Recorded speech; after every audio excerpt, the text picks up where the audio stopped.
proceed on established protocol and just say, distinguished guests, ladies and gentlemen. When the administrator of the Ghana Medical Trust Fund was reading her speech, she said something that caught my attention. She said, the Ghana Medical Trust Fund is not simply a financing mechanism, but it's a nation-building instrument.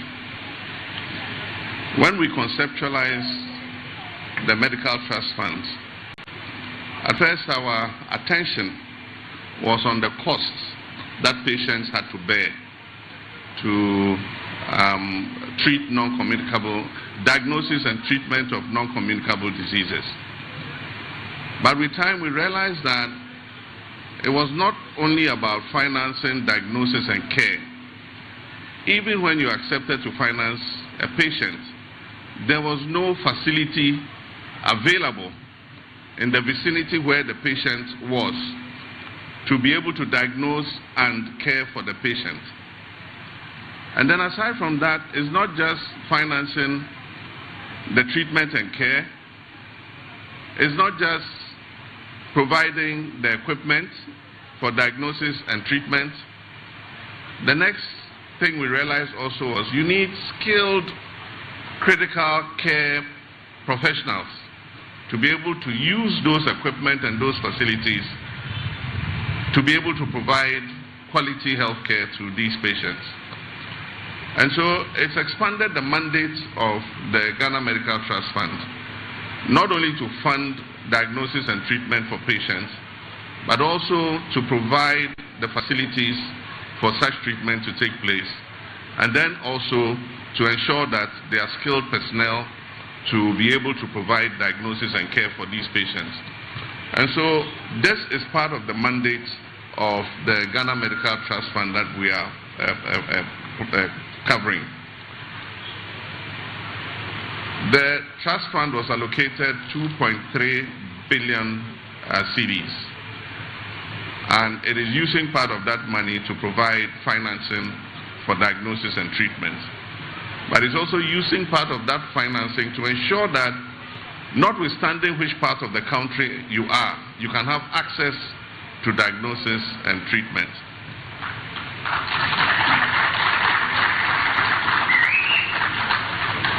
And so this is why we are here today.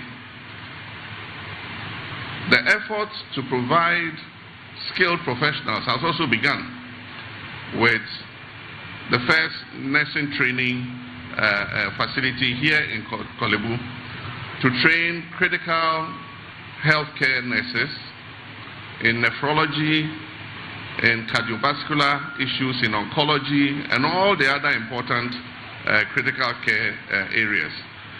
The next center will be in Kofi Teaching Hospital. And so far, Cabinet has given approval for 500 of these nurses to be recruited and trained. I think the nurses in Kolebu have already been matriculated and are beginning their courses. And once they finish their courses, they'll be sent to these centers for treatment of non-communicable diseases, so that we'll have the professionals, we'll have the facilities, and also we'll have the ability to finance the diagnosis and treatment. But we are also learning from something. When I was Vice President to Professor Tamils, we spent about $250 million to retool all the major regional and teaching hospitals in this country, provided CT scans, MRIs, X-rays, and all the major equipment that was needed. A few years after that, we found out that most of that equipment was not properly maintained and had broken down, and the hospitals were calling on government again to do another retooling or replace the equipment. It is not a sustainable model. And so we've established a different model for this retooling that we're doing. And so Cabinet has approved the Ghana Medical Equipment Services Limited, which will be a subsidiary of the Ghana Medical Trust Fund.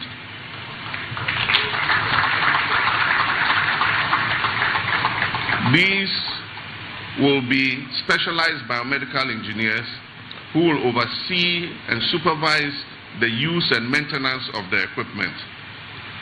And they will be the vehicle if the equipment is obsolete or is broken down beyond repair and has to be replaced. Is the Ghana Medical Equipment Services Limited that will be responsible and be the vehicle for replacing the equipment. We believe that this will be a more sustainable level so that the investment the Ghanaian people are putting in will not just go to waste like it has done in the past. So these are just a few comments I wanted to make, but I have a short speech here, so if you just be patient, I'll inflict it on you and then we'll be out of here.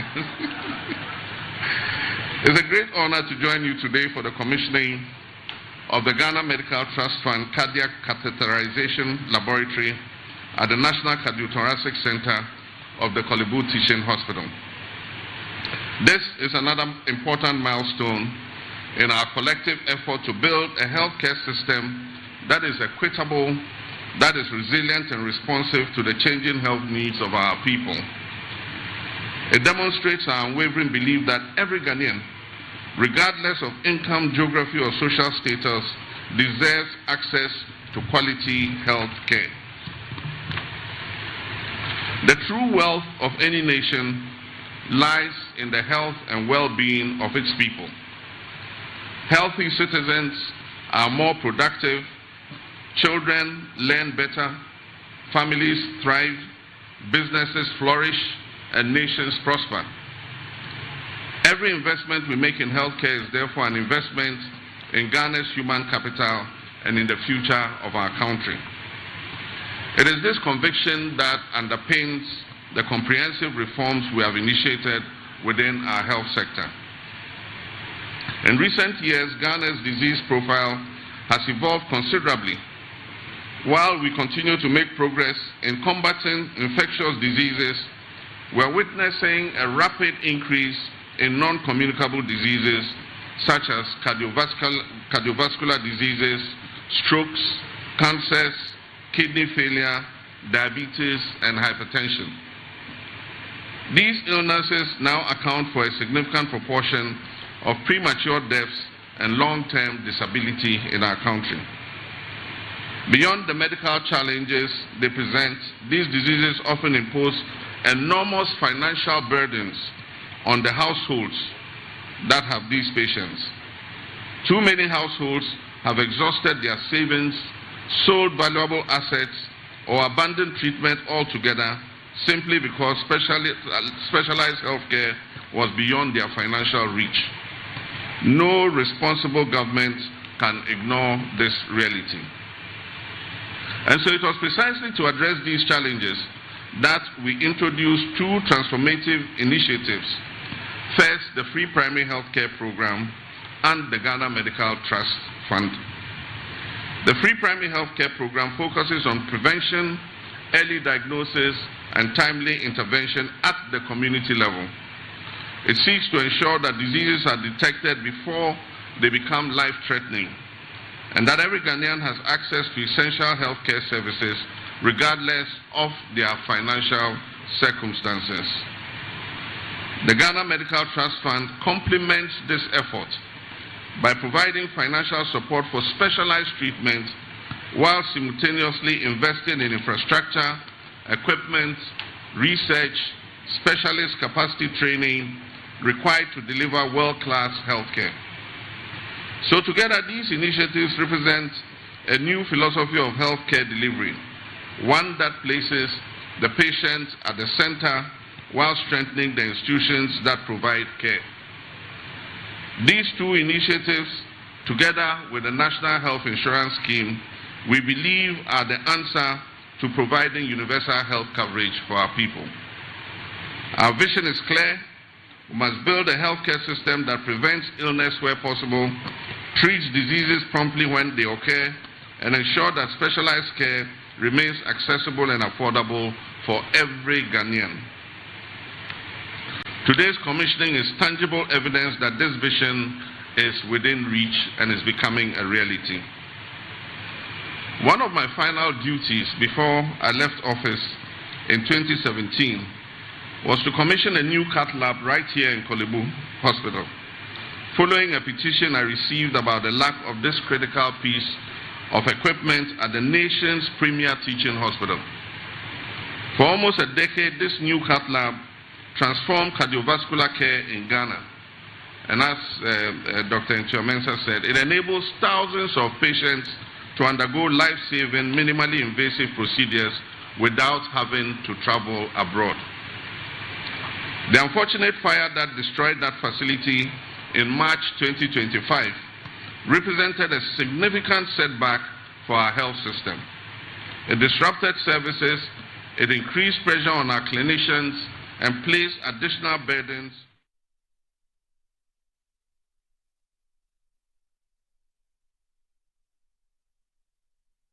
on patients and their families. Today, however, we celebrate not merely the replacement of what was lost, but we celebrate the creation of something even better than what we lost. So this new cardiac catheterization laboratory represents restoration, renewal, and progress. It reflects our determination that setbacks should never define our future. Instead, they should inspire us to rebuild stronger, smarter, and better than before. The advanced technology that has been installed here will significantly improve Ghana's capacity to diagnose and treat complex cardiovascular conditions, including coronary artery disease, structural heart disease, peripheral vascular disease, and other life-threatening illnesses. Equally important, this facility will enhance our ability to provide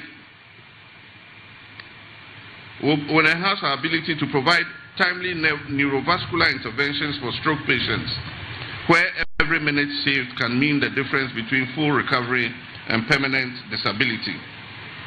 Each successful procedure carried out here will represent more than a medical achievement. It will mean another patient returning home to his family, another worker.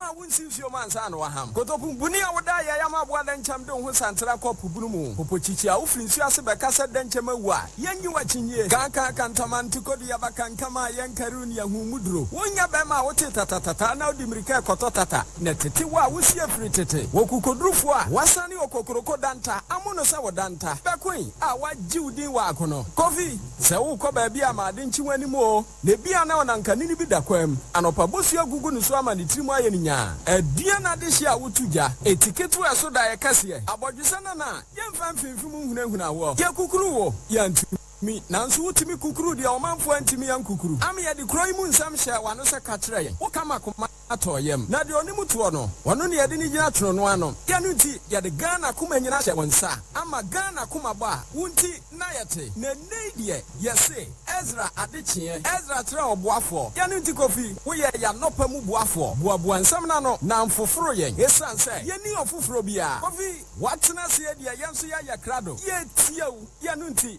Kaso, Kasa. Right, some for my watch my. It is another fresh morning. It is Friday, and every Friday is my birthday.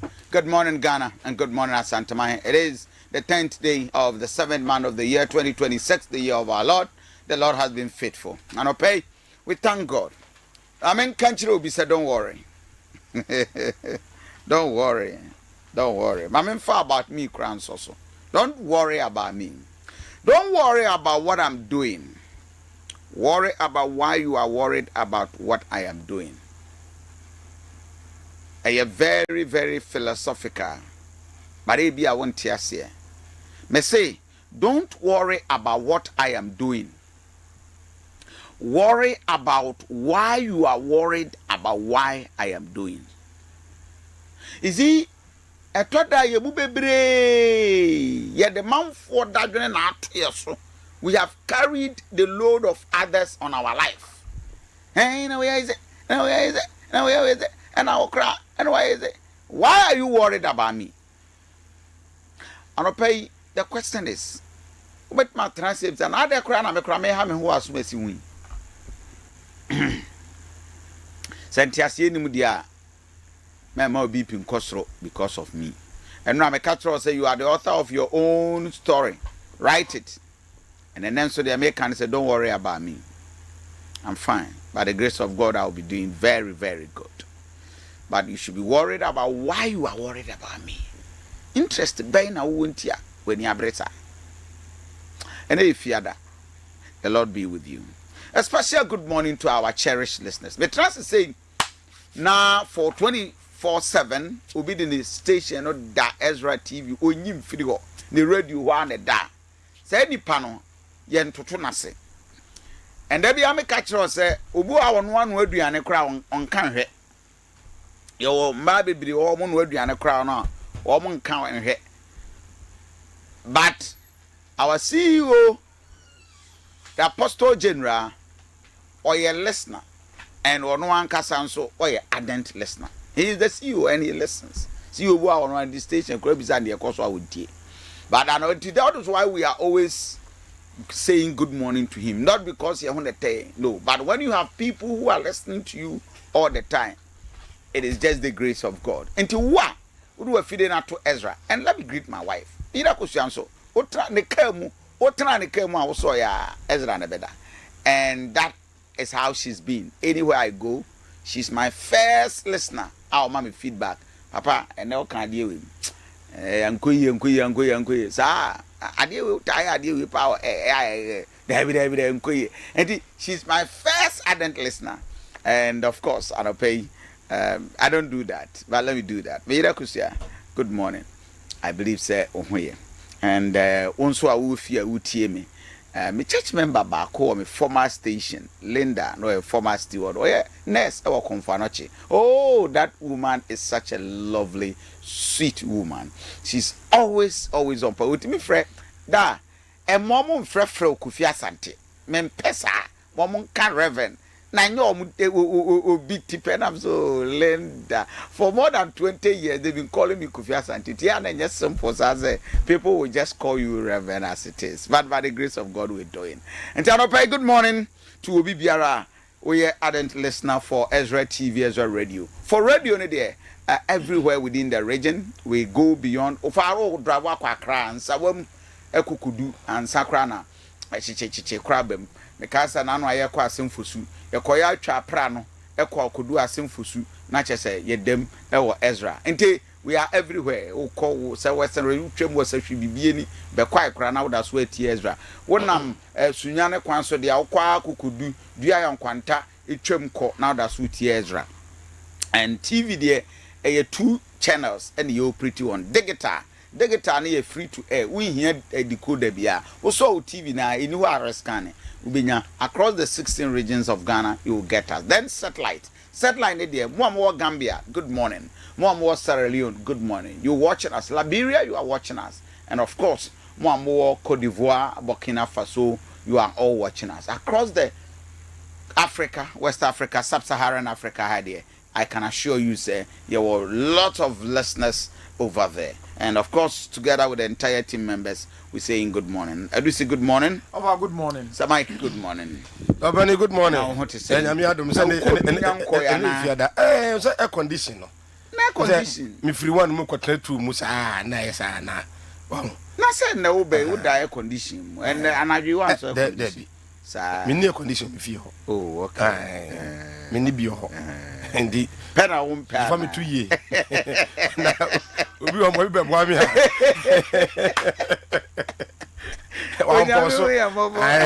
Every day normal fans. The Lord will help us. Mercy will find us. Sure. Of course, mercy will find us. Amen. And if you are Ti we dey nka we buy so be 2 minutes 2 minutes. Na mo so my mo dey. Na so ya dey. Ni how.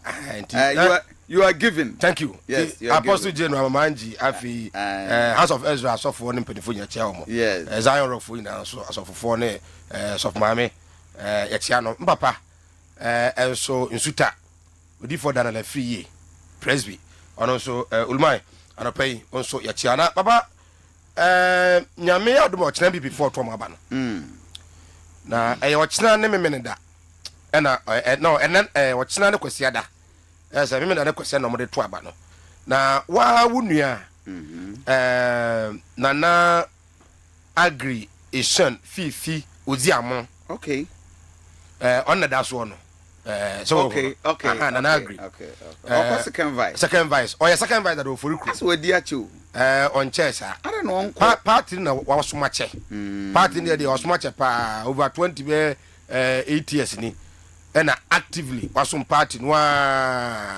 abedu abi odru we do abi kwaro kedi kankan mo onne kwa contest pen ne ade and what did mo for krom wa abedu sabri now so oye second vice okwa second vice ni kura so Asante regional I think so na yom welfare chairman among the second vice inti ofori krom nyame yadmo ochina ye be sire ofori krom for say papa yi odi ne huni say de onabu kedi kankan kan ye no bu abode brother da nya afi na obela la sulala na modern ba wa party mu ye be sire ye oye panel member why communicator e dey ache ama party pa even when parties on opposition kura no a osoma party no nti nana agree fifi oziamon ishon for krom second vice na me admo chena madaroma monto ano so emfa emaye na bibia no enye kama papa mi wie no a me yanko baako me no na she school asia diko Drew University na I university so na oye me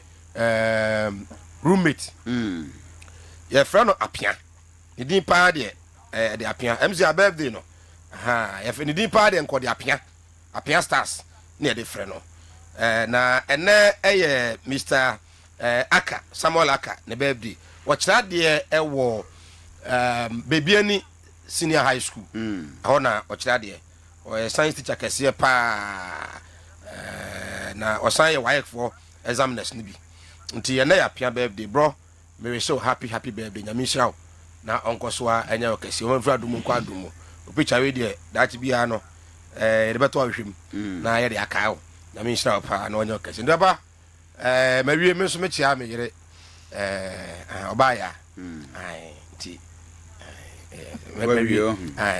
Where na osiri sade do see mene say market na radio so me maintain so atia de reta ene papa we de ene wa da di kan ya me tese obo na yiri ya reverend umana kasako Zavo okay but you one out here e some media me yi anu a e bia be say me na umana akako Papa me say when you every year me no want na radio so me think say what on no TD what's what no what time radios me think say what bo me no what na na bi ni ha eto da me no tia na oni ojama na wa nti bia days a ojama na sa adwa wa me no ana sa me de mate se ya chia wo yire edi yire ho nkomoda but I do this one enra kra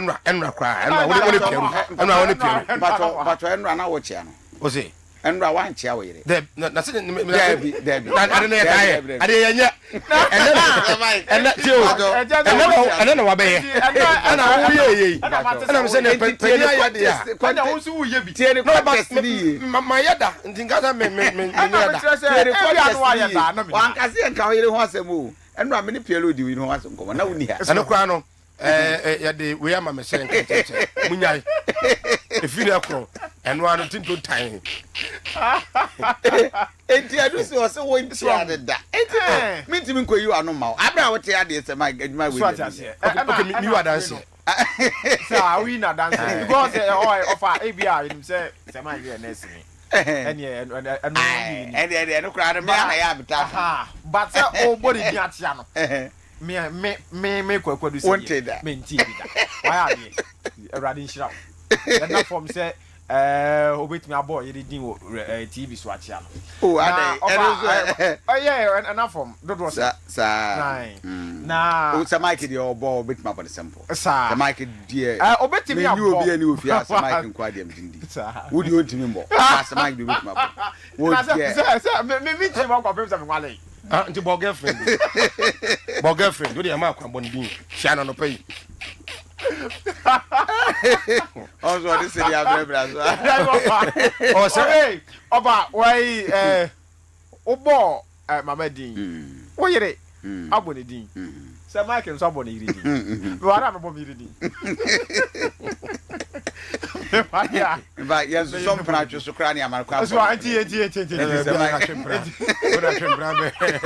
be almost 6 years ndi mo ni dia oba no say mentia obia mama mentia no wache obia matia obia obia wo say metia ni bia metia no na metia obia oba ayi boy na friend Hambu so no say ofa ya on content ono ye hwan ntenta na won koso no ofa ya ameni nya Hambu so zu ye hwan ya oye TikTok bi na sem no ama say akra ketwa na o kan say obi abo na kunu no da bi nyono we ne de o kire se one ga bi wo ye on so ga ne wo akra na o de akra na bre boy no ese o hwa akra no ana boy na hwa akra na amenya 4 years in fact boy no akra ni nyina o TikTok ho o de ne ba se ne ba no ana o de man se ne ba no ana o mienu na wo akwada no ana ga no say o ntimi hwa akwada no according to boy no okay ana o de akwada nga no bre boy no ese boy na hwe ne ba ana boy no so wow ahwa akwada no ma akwada na nya 4 years in fact na ma me ne hwe no wono a boy na ne hwe no akra ketwa nga de o ye de hwe no wono a over in fact time was starting ya already nyina so no TikTok videos omo ye ene medini ko school ochana me ye ni say enti ono a na ahwa akwada no a ama na no crime say joy pram for kra efre woni ne ba no Father's Day no ekwo ho ono a Hambu so na say di aba bebom ni say akra ne ma me no apie free ba bia wo obe pie free say oba beje ne ba na we no ama girl no ama me abeche boy no kra kotum ese atime a onne ne ba no nyemye ma akwada ne wo ye no 14 years nti wa fa akwada wusa ne de on beche ese girl no 18 years say enti omo eba beche ne kokotum and de che de on beche na to na say no girl no apie say ono so ba beje ne ba ahwe no in fact asem no enipa bebra show interest ese ye nyina ye ntwe cause ya tikrom wa yi se be ma ne oba no wo ye eno wo se won hwa akwada no na akire no aba so oba beje na hwe no a enka obia de na no betum bi boy no kresu ese se akwada no beko ne maame ne ho ne pa de ne enka president nti akwada ne hwe no na ono nkodem se ono ampa se na girl no even girl no so pictures bi e wo ono va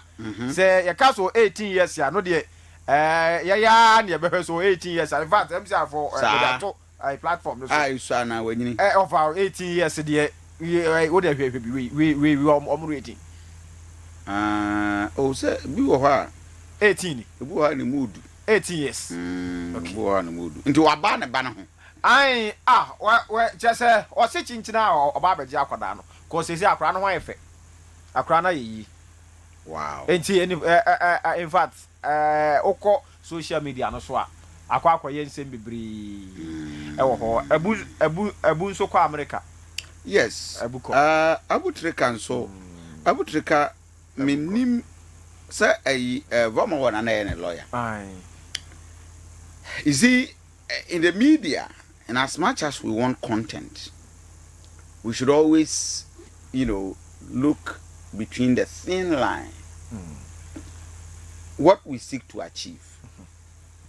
Abranti na kwatran woni aye interview on a smart. We won interview na am say it's one of the biggest goof.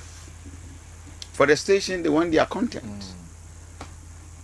So when your presenter on go on think it through to look at whole future he will destroy you. He will destroy you.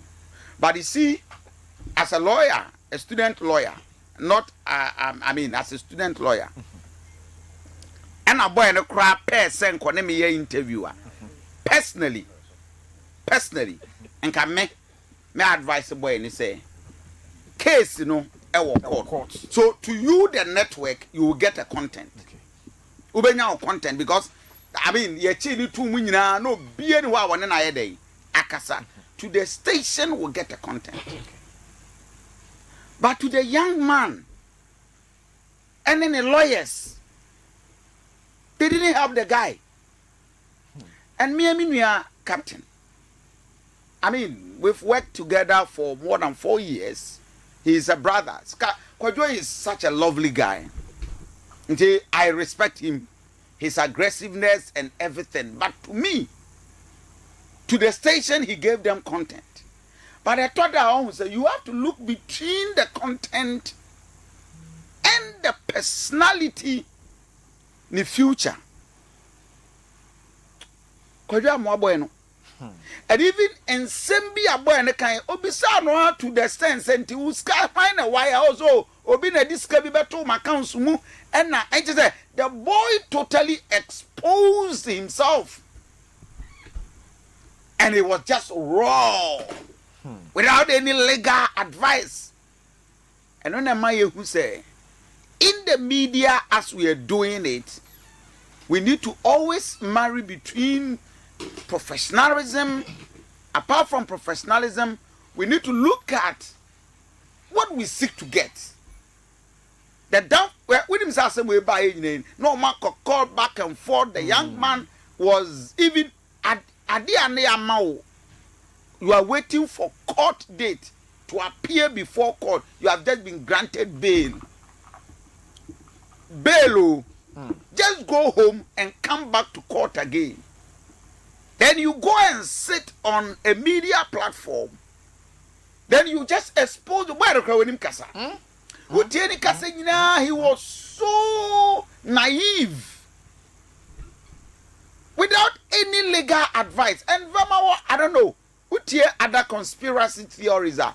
Man for say he sold the boy out. And I'm so disappointed.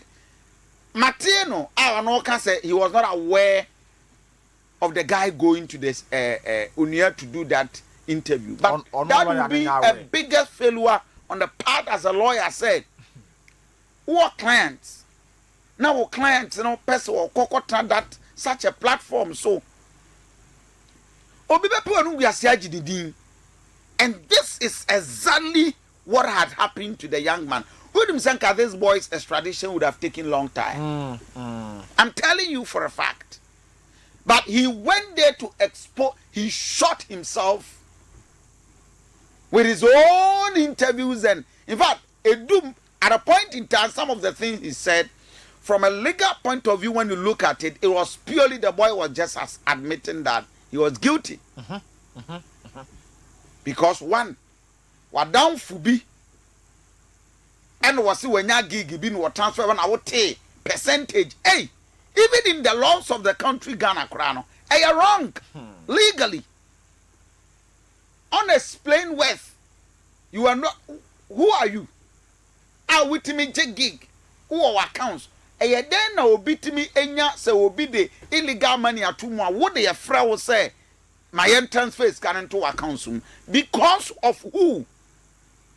The boy sold himself out, and I think that the media, and fine, you've gotten the platform, you've gotten the content, but this boy's future will forever be mentioned and linked to my good brother Captain said he exposed the boy. Adwuma we Debbie Ameka said yes. Utis free radio no so now utis former you are an ordinary. We should be more concerned in journalism. You're afraid be yellow journalism and gonjo journalism. You turn blind eyes to the nuances of the professionalism and always focus on sensationalism, and that is what Ghana for pay. It is so sad, say, yeah, my media, no, we are not giving what our listeners need, but we are giving them what they want. I do see. Wow. We are giving our listeners not what they need, but what they want. Okay. And he always, how many of our listeners are oh sorry, but they have the richest of content, educative ones. But because they will not sensationalize it and will not make it anyhow, you know, we will not listen to them. And the kind of generation any day my man, because they're not even on radio. What the radio, so when the term one can profane, people will not even listen to you. Also, dear Tembu Boom now. I've listened to a CEO of a popular radio station, Ayaton. Also, the station was not giving them any revenue. So we are torn between revenue, advertisement, and professionalism. And we will always kill, because at the end of the day, Metia, as a general manager for this station, and also a presenter, what will give me audience? If you are not careful, you will kill the professionalism and go on sensationalism, because that is what will give you the numbers. Advertisers are looking at the numbers anyhow. And it is so dangerous for this country. Very bad. Because that boy, Abu Trika, could have been saved. I'm telling you. Edu baby no na usave because he admitted many things. I listened to the interview and I'm saying, gosh, that guy has sold himself out. And you know what they are going to do? They are going to transcribe that interview verbatim as an evidence. In addition to the Omo, did you say will be the transfer? And he's going to even lead people. Wow. Why not this says Canabra if you buy? They will come and arrest a lot of people in addition to that interview. He has given them a lot of leads. Share a DSTV. Share investigative channel. Okay. Yeah. I'm reforming ton crimes. I say, and the Ghana idea. As see 1 week and 1 year review. 30 years. They look at it systematically, synchronize issues, facts, and gradually build it up and give it to you. And that is how it is. A young man, because in some of his videos, there are evidence of one kasa videos are. I mean, or nisi can be ethnic or dosing it out at your age. Yeah, or you just can go videos maybe or a damn or you just no at your age. And he said, a background as a Ghana from penny for crown will be bet me can be at the Amawa. No, there are the recent video crabia. No, what came or came.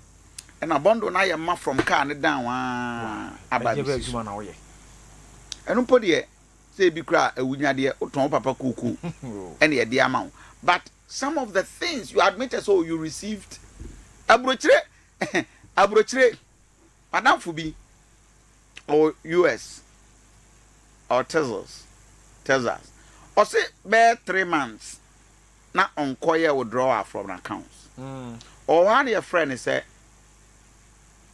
ya hwene accounts move skabe 3 months wom ade no me withdraw ya omna mechirim ono asika no yes because no womanim tete omtete wo enim gas auto enim parking enim bibia. So where are you getting the money to spend enti a me withdraw sika ndabrochiro bi am fiscal to accounts and na ho bebiri sa say Ghana ha whole year only banks and yes ade no. I know can just say be a different bank.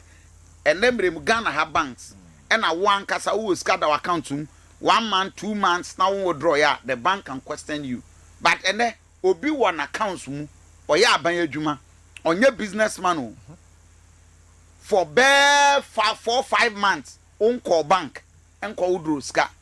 They will call you and ask you, say, how are you surviving? We need credit card. I would draw scammer war. Now, who is go account to come and tell us why that money is still sitting in your account. Would you come to investigate you? On my way, the Bibi Abasa, na young man who says, I mean, whatever ways, I have no evidence to prove, say, a scam now we are in a winner with Sika. A bit my papa kuku, and I say, Galam say, how it is at your own point. We from court war, I am an uncle of your grand question at you. Why, airport direct. And this boy said, he tried no convicted now, not less than 15 to 20 years. Over them. Because, I saw boy beer. Wouldn't say, baby, you know, I plead guilty. These boys, yeah, our America, or my bed to a plead guilty. America for the say the fraud not tata guy be also a Nigerian boy be hush poppy or someone. What after them? Also say ya also take cast or social media no near there. Now me blaming the lawyer. Because say oh yeah butchery lawyer. Now I say a butchery co interview on ya aware of a mini. Of a hayana me baby sa wo say what's the case here? Say o case wo court wa. Yeah. Na se ni nwie ya otimi interview ana hayana baby sa wo. After say butrika here interview no. And me because say o ye butrika lawyer. Case ni nye case ketwa. Na say nipa no every court abesena kwatena TV station so ye interview. Now we are lawyer na be ka kire me say onya aware. What are you talking about? What are you saying? Ugo social media you say what we on a social media lawyer. Ye nim die ntia on e kwa go die butrika case. And no the amount for on social media no. But abutrika no o man na dwene ba fom. E na minim ebi so ana ono dwene say ne nsam na wo kwa akoka no ebema Ghana for your sympathy. Yes. Massa court here. Court ntie de cause social media emfa muri asemo. Are you okay? Court does not follow social media. Judges be what? They are not influenced by what he will take obeche ebia but say or men were influence no ruling. Never. Na Kalumba the air course na ebinom de sound system ko gina court obo no kokko mu answer we say no aban bia on say boys no omo de court bra bia so eduro boys no omo court say abutre kaboa NDC ni ade but after interview no omo ya NDC kra untimi moa untimi nya bibi but papa say me so me hono kakra in a way say yeah, so as a media, no. Say, yeah, so yeah, boy. Am I yeah sensitized system, no. So, in an attempt, no, for me, I think say maybe somehow, Captain was also trying to help the system. How? So one, who's that now? Yeah, can because of so you Ghana into no. But bias and Koibun no be bonana. Century a chin not nasia. I will no my own no. What me and information be and Kababo country no. And he be so and na maybe the Americans or whatever wanted to expose the ball. I also know used Captain to also get much information. No. And say yes, and as a system no dear. Sanya they know the odi bono. I am one man and consume. And here be now, me want to say, we might not entirely be wrong. Me time one, Akpalu, Omochi Akpalu no. I think I the first station na, yadi Akpalu better after we release no. Akpalu be interview ni we and one no, and the lawyer. Okay. Nation your flyers. Sunday bulletin or bulletin. No, why we didn't be around 11:30 na Palu frame. Oh, soon of phone soon. Was Remy and a lawyer say was Sray and Puli be beer and Yasabahano.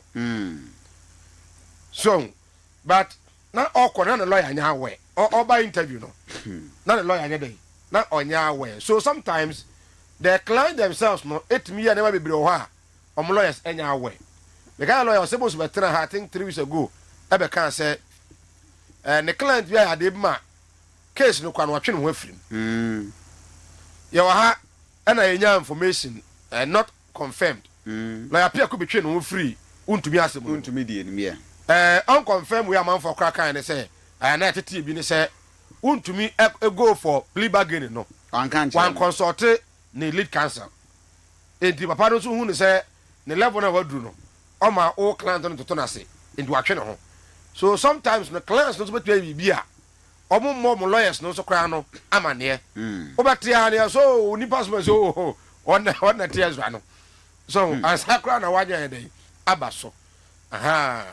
and as we said no say the content enti ye betu no wage content e dey akọ you see I've heard captain saying say over $5 million how they echo into the contest at Oko. Is it is known so Oko for that Gumwa Hono or for the MP. MP also a deputy minister for energy. Okay. Yes. And also Okutuno. Now or $5 million or the develop constituency no. The question is Mona idimochi. You might be a pan and we the media mu a ye for any hunu bia. Mutiminya $5 million. I know Captain, he's a farmer. Okay. Captain won beyond the media. Okay. Captain with other companies. Okay. As to how he got the $5 million, I'm sorry. Did I busano? Sir, mona mo yam pedi phone dem bu say dia na mo ya. E to da na nim. E bia ye radio sui. Ye radio djuma nkwan na ye. Oh Debbie. Enra almost the whole fans from there to going. Yeah. I left a lot office here almost after around 12 o'clock. Okay. Na me share me farm. Yes. Ubana me tetem preku bini a. Obaka se nyame a. Me shu hu nyina say. Good. Yeah, farm. Nti beyond media me ba to bo ase. Since 2006. Since 2006. Sir Mike. Since 2006. And we established a media institution. Okay. We've trained hundreds and thousands of journalists. Yeah. Kaska Kraba. And I just want to tell you something. In fact, mention the names. We Ghana have media young man are in our young generation now. Yeah. About 45% of them are all my students. Yeah. Budi Ewokumase. Just mention the name. Mention top boys are FIFA or radio. I'll tell you they are either my students or they pass through my hand. The likes of Alibaba, Libya Boga, Nyankwan Bronoma, Paka Wilson, Francisca Ntifo. Mention names. Sports boys, Pierrot.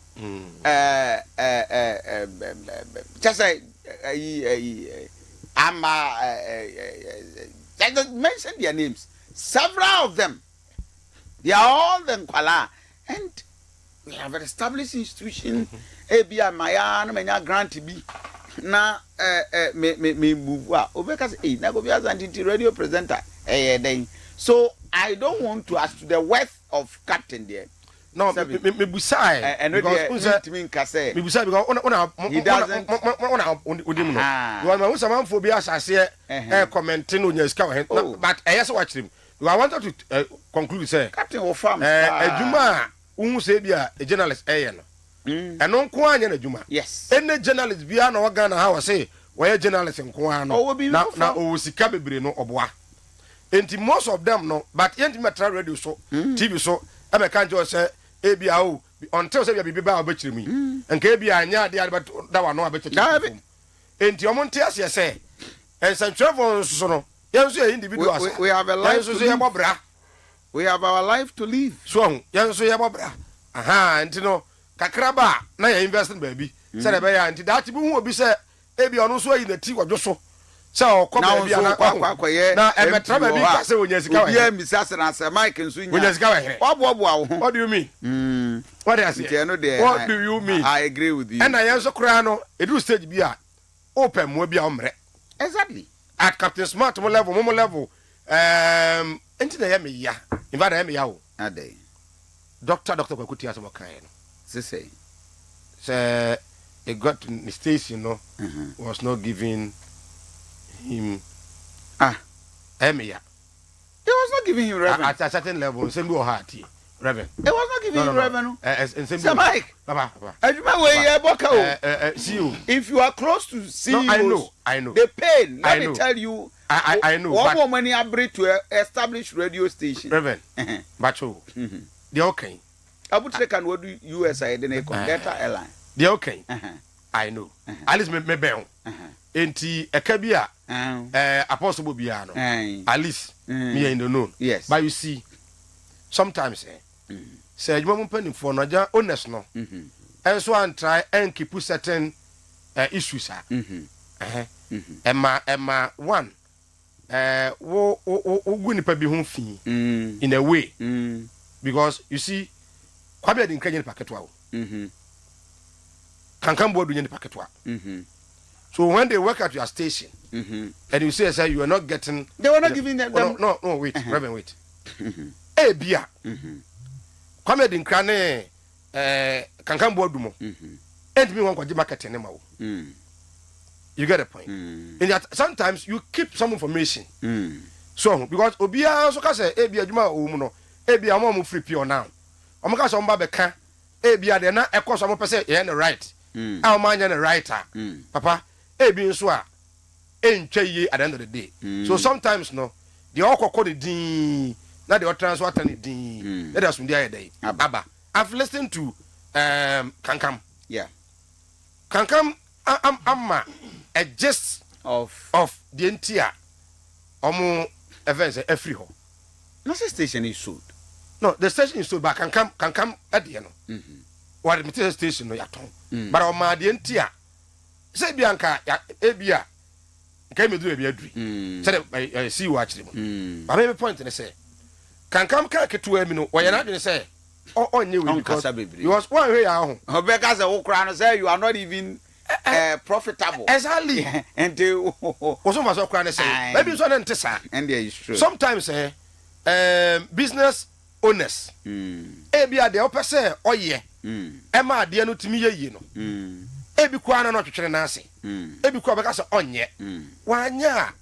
Wo no presenter no. Oda romo. E de nko na betimi akonjo. No, but Sir Mike, let me tell you.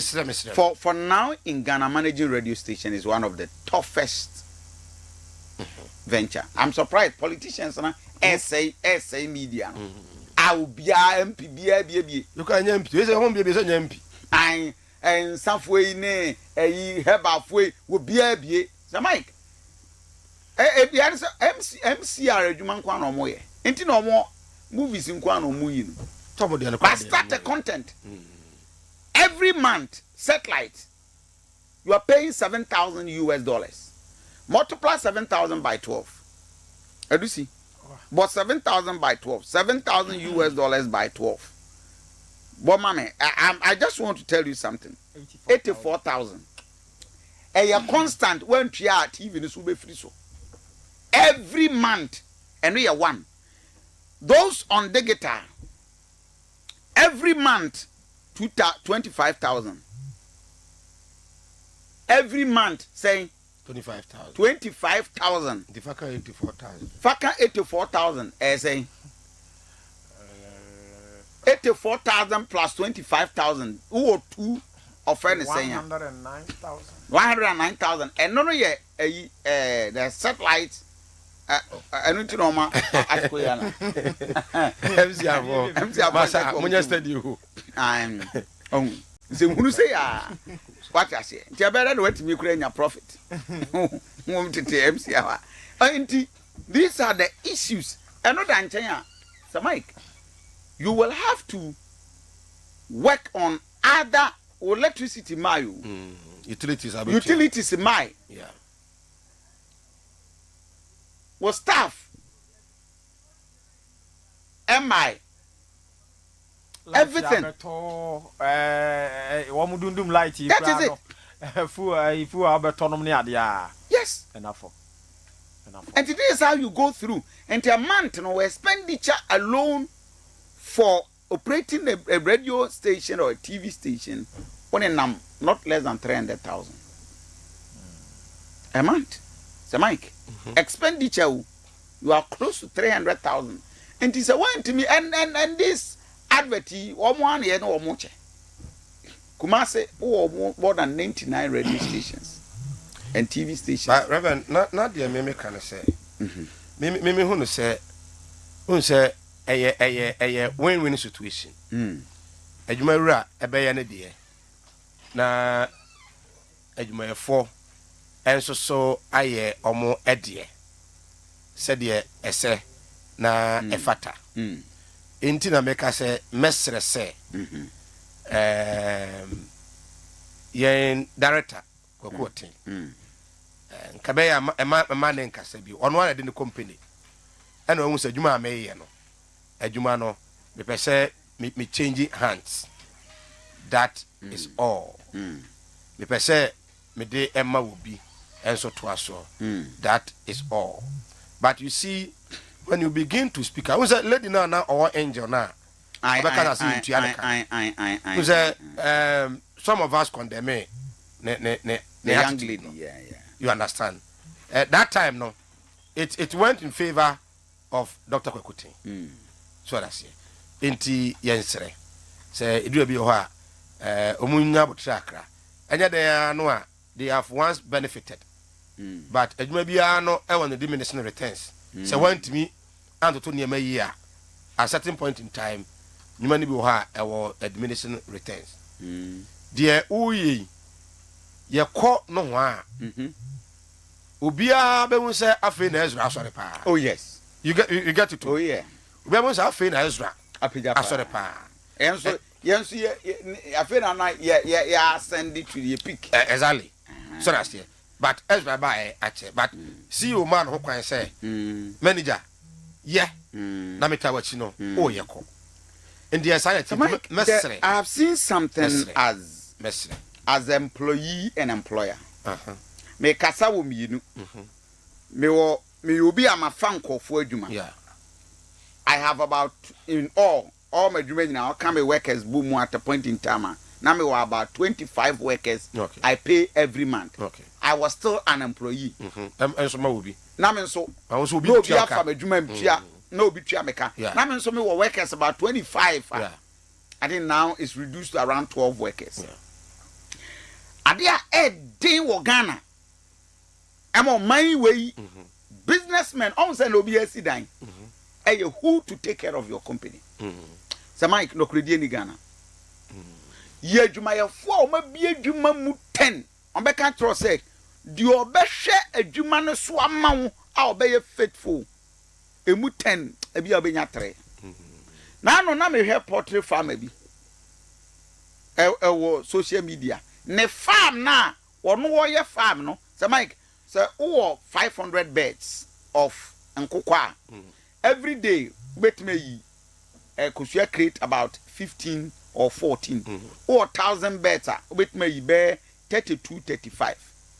Enti as a farmer we absentee farmer no one hwe ukọ a bet me ka just say ne nkokọ create no be 25 or 30. Every crate bi anso no o quantify expenditure aduane an kokodi dia o titi free mu a bia o profit be 15% or 10%. It is a kosua crate ba kokore free so every day automatically o profit ni nyina na e dey echo. Could you believe say on monitor ya kochi ma eye adwuma esesa kosua no a kosua crate be for every day e dey go bag mu Kofi. Omo shops e shop we dum hey. Omo ti ho ewia wo mo. Enti se Mike e to da ahomte businessmen bebre nya pressure enya BP because they are not getting the right people to manage. Reverend, I agree, but when they get the few right people no so how do they treat them?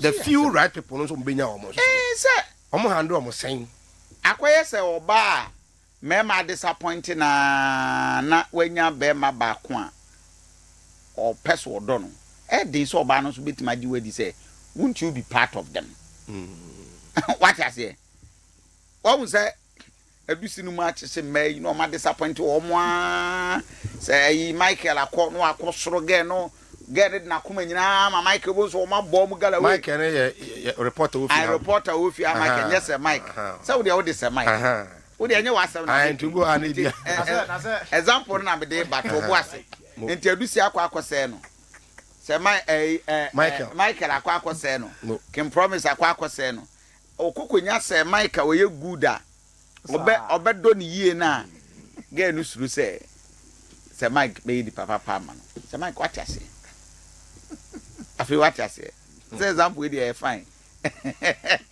ko example we dey fine anisa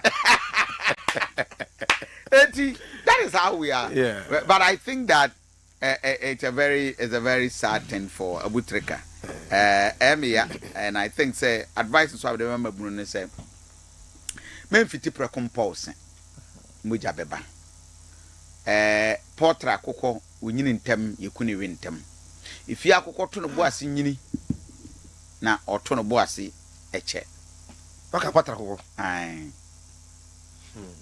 ade obi acho portra akoko awe say one na ofa ne agric minister ai ifare no anen komo no di ya nya de o say nkofo pa no komo no di ya na nra anya de say o makunkum kokko na na nkokko no so mom so munkum mu na nkokko no ada na ntobo me video ada so say agric ministry no nka we na nkwa me videos de de ma ayi askwafo manfo kukunawe ti de ma askwafo no omunyini duru sei yakọ mu fie ko hwe these are the videos ye hunu anka wo seta ma yekunu no kokko be no mku na we say Mike kokko be no mku na we na we ma kokko a wo de be ba wo ko akoma regional minister de tie ne say dan kokko no me say ye ma obi anya adodo kwa na ye 10 and 5 tie ni yo omu yeye obi na wa anya nyeye sisai okay o mu akoko ayi mini am akohe ai on de kokko bo no boy no be twa kire on some video say the state of kokko no let regional minister video to us also a video ye be me yi akọ the state of kokko no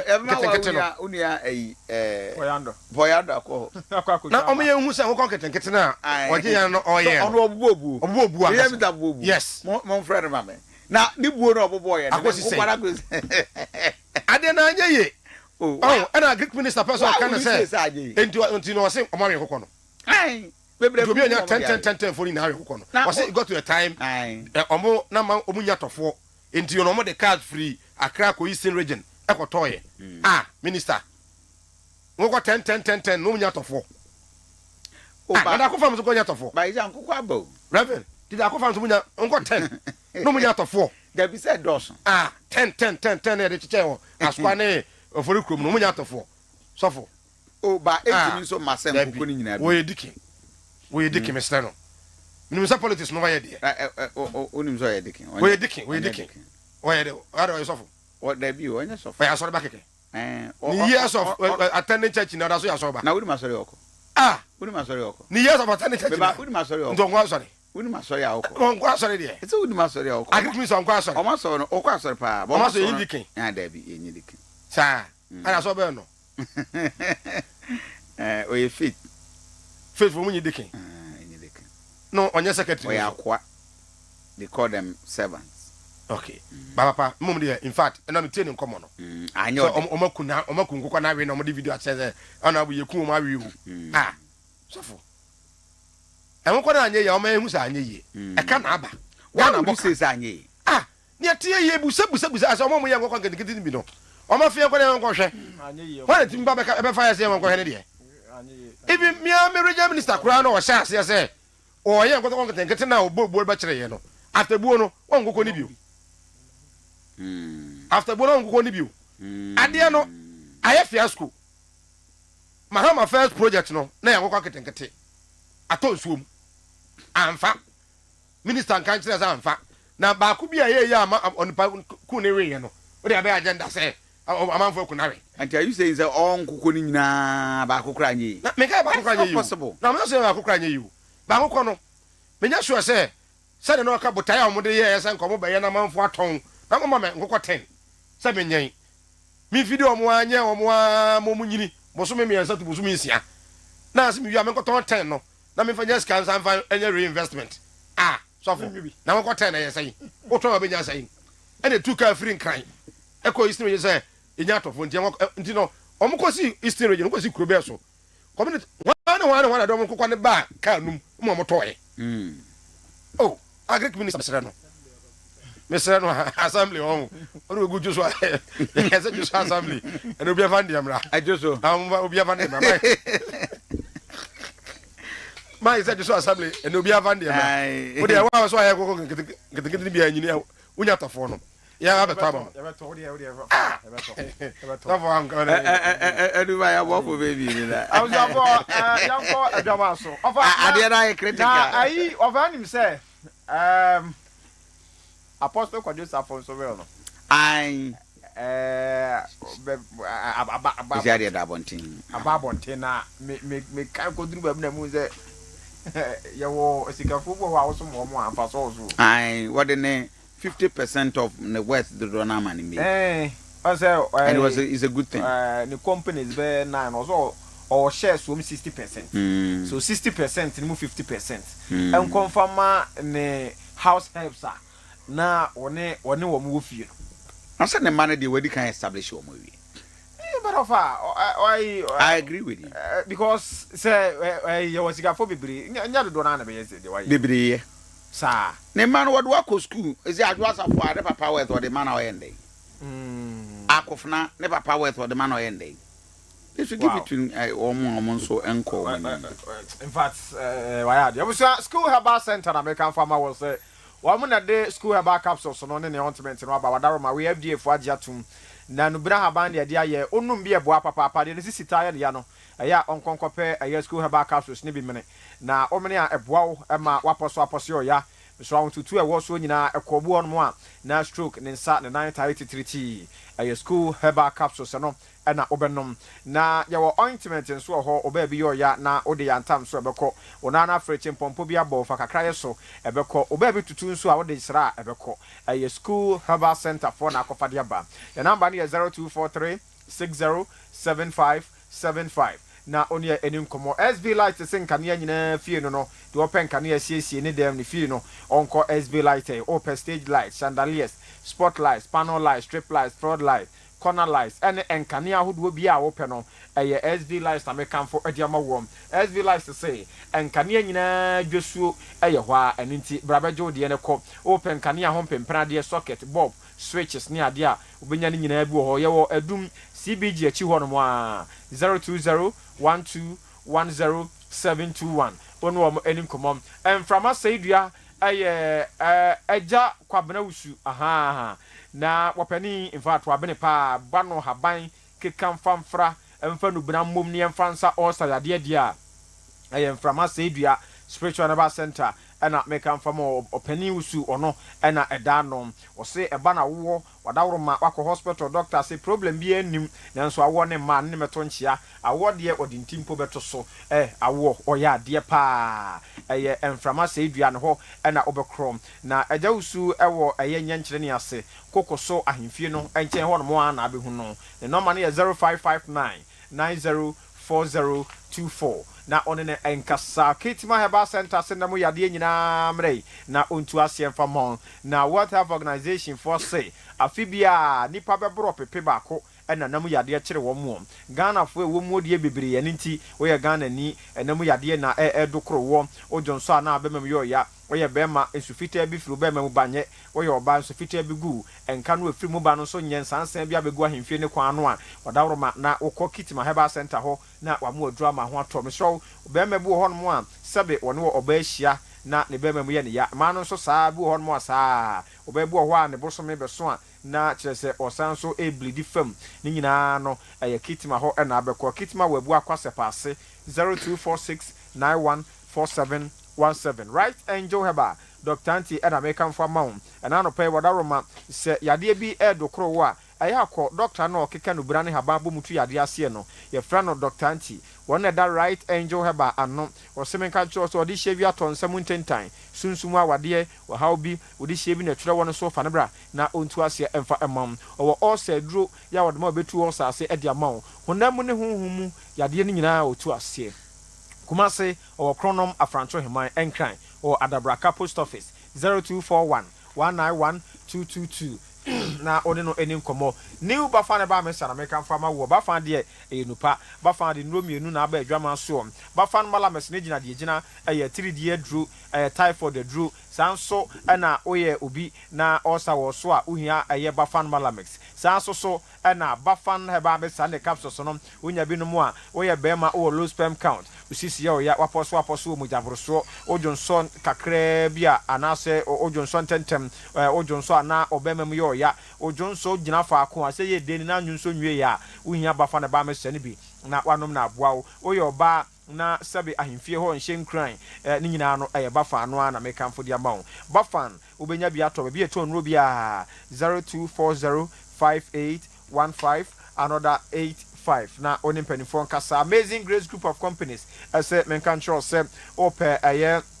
enia mapade abo ofie no ajapade ho ban a Amazing Grace for and American for mom CCTV installation and in monitoring sanso so na 24/7 ye mo ofie ho ban ye bebo masro wasifie na wie ye wo se ye de wires eba begu wo no so ma wo twaja tomu ni nyina ebe ye automatic gate ni nyina air condition ho ne nyina so no Amazing Grace Group of Companies and American for the amawo Amazing ewo adum your number ne 0546475994 now near Ennin komo opa. Right, it's live on EZRA TV, EZRA Radio. Just about 6 minutes to hit 8 o'clock. Now, so Mike, what do we have from Yendi? About Yendi, you say one basic school be na amount for a person with the container. Okay. Eko si school assassin so called. There's a new command and quan the container, baby. And teacher for the headmaster council on Tiasia. Apa. The two we could school ho any and I went TV this one. Hey, aye. Nadia said yes, I'm cranny. Now, crow where the edge, school Kualana or one of your book, and Kualano put the anno schedule. Quache headmaster, Cobo headmaster said the Yabo Aqualano. I'm a teacher for the be prepare. Hey, aye. The children not on the side, only encroachment. And I'm someone Tiasia. A school is someone Tiasia. Omo boa by that party home by. And when you, Papa, your sound. You should have. I'm saying, my mama sound. You should have sound. Yeah.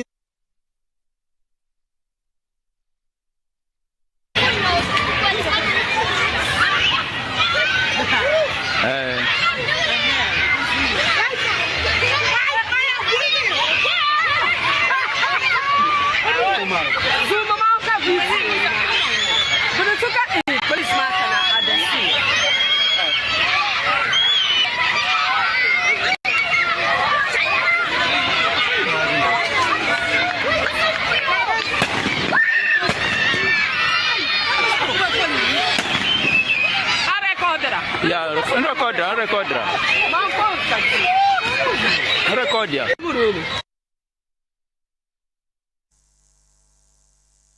Apa? Biya duru no. Student nkwale guo na chese. Ya di container ko si school asase so ye makwan. Eno hu ni tuo. Ye abregu ogana ha o. O man we yet time bomb so. Biya na sa information we so free ba ya na nyede. Na bere na yede. Because hono na mampani say the free ya no oba. Ya na hadwen. Hadwen pa. Hadwen. Very ministry no. E dey aba say omo investigation. We have some close school. Oh yeah. They have to close down the school. No, there's a security. And teachers, almost security. Now we are better na Sir Mike. Obi wo southern side and you put na to yenda. Walk. Obi kan kire me die ntia. Wo mo na we impost wo mo nko we. And ema we na ekoso no. Aba ekoso a ho. E affect Wana ebia omo free that area na mo ba be leaders. Ubo no betumi aye pa ba manfo adwen omo say. Oh, sasimati be ya. Atutrafo na we mo be ye we na we mo be ye we bi so kwa nanka. Ono ade don ko betumi alidi pa. Ye besere pa. Ade we entensi. Say bia teacher ni bi akobo school ni akola bi. Na ebia awofo no bo afu na ebia so we no de. Ba say o encroach school land. Na yakoka ho asam na o de tuo. No na say Mike say teacher ni kra akobo akola tuo ni ye di ura school. With gunshots. Warning shots. Abraham kwala nyina wo en kwala no kwan they are not even scared o. And I say omo hu. So Mike, Ghana, we are just not safe. And this is very shameful. The GES, for me, they should close down the school. And you can never secure the safety of teachers. It's not right. Cry. But I want to say, you know, almost saying, me, you are no Srimufano pay, me chill winner. Many don't know for years. Papa, who said, Ubi or Winnie baby, I don't know Winnie Badia. Na Omodoso, minimum other institution by anybody Omodoso. You know what Nakumasiha. You know Makuku schools. Omontesa, and me who say, I mean, we have one of the lovely personalities in our northern brothers. These are stupid. I mean, we will not generalize it, say, not necessarily. We have a very well disciplined. Exactly. Yeah, you didn't know one girlfriend. Girlfriends, you know. We are very, very, they are lovely people you will ever meet. But some of them are the stupid ones. Now, a tea will fear. Now, school compound, who could you, boat you, ten, all because who could encroach school land, and my headmaster so on Printino, who could communicate. Hey! How? Now, I know it's way interior minister Siwaji. So, no, or say, Mon surrender. In the while far people have brought you into Minina. I send them to us and Butumwa. Oh, on to Sabia, make me. So, who did you two are? I was say, it's ceremony or more in Bru. Cause one more tell quick and yeah, because say, Suku na nipa mienu kura tutu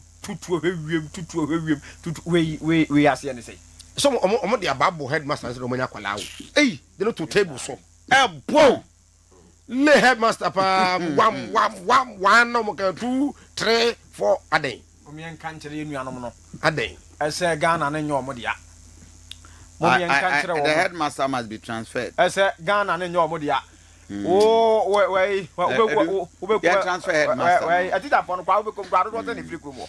Yeah, transfer headmaster no close down the school. Yeah, the teacher need free kumase betrade. Mo money about betromadia. What me attempt to the school more baba to trouble. Anyway, yeah, the headmaster about baba betradia. I say son by our we answer the room tradia. And then it's me. None is me. Now, Swampa do beko. Na obi akwa na anu ada ntoko esu oboko nurse ni firi kumase obeko netu akoka no wono soja ni ofiri kumase ada ya ntoko esi boko ntie mfa nko ya de ne beko na etu akoka no na ada sei ni e no dia ene obi antra ni krom mo ni krom ban senti na etu omfo se de omo ye ne ya futu no ye firi tu ye nyene omunyae na ya tua gigi tuo so stand na the violence and the hooliganism too much osro Papa clean up as name. Yes. And none of your institutions. And none of your institutions no. Enti anopay bank BME, Oko bank anopay anko. Oh sir. And what tea anopay biano. Say Oko banga anopay menko. Ubeko after 10. And then institution bia say Senate, say GRE, say DI. Ubia anya juma anopay. Okay. Komputer bonu nationwide exercise. And nationwide exercise. Ye clean up exercise.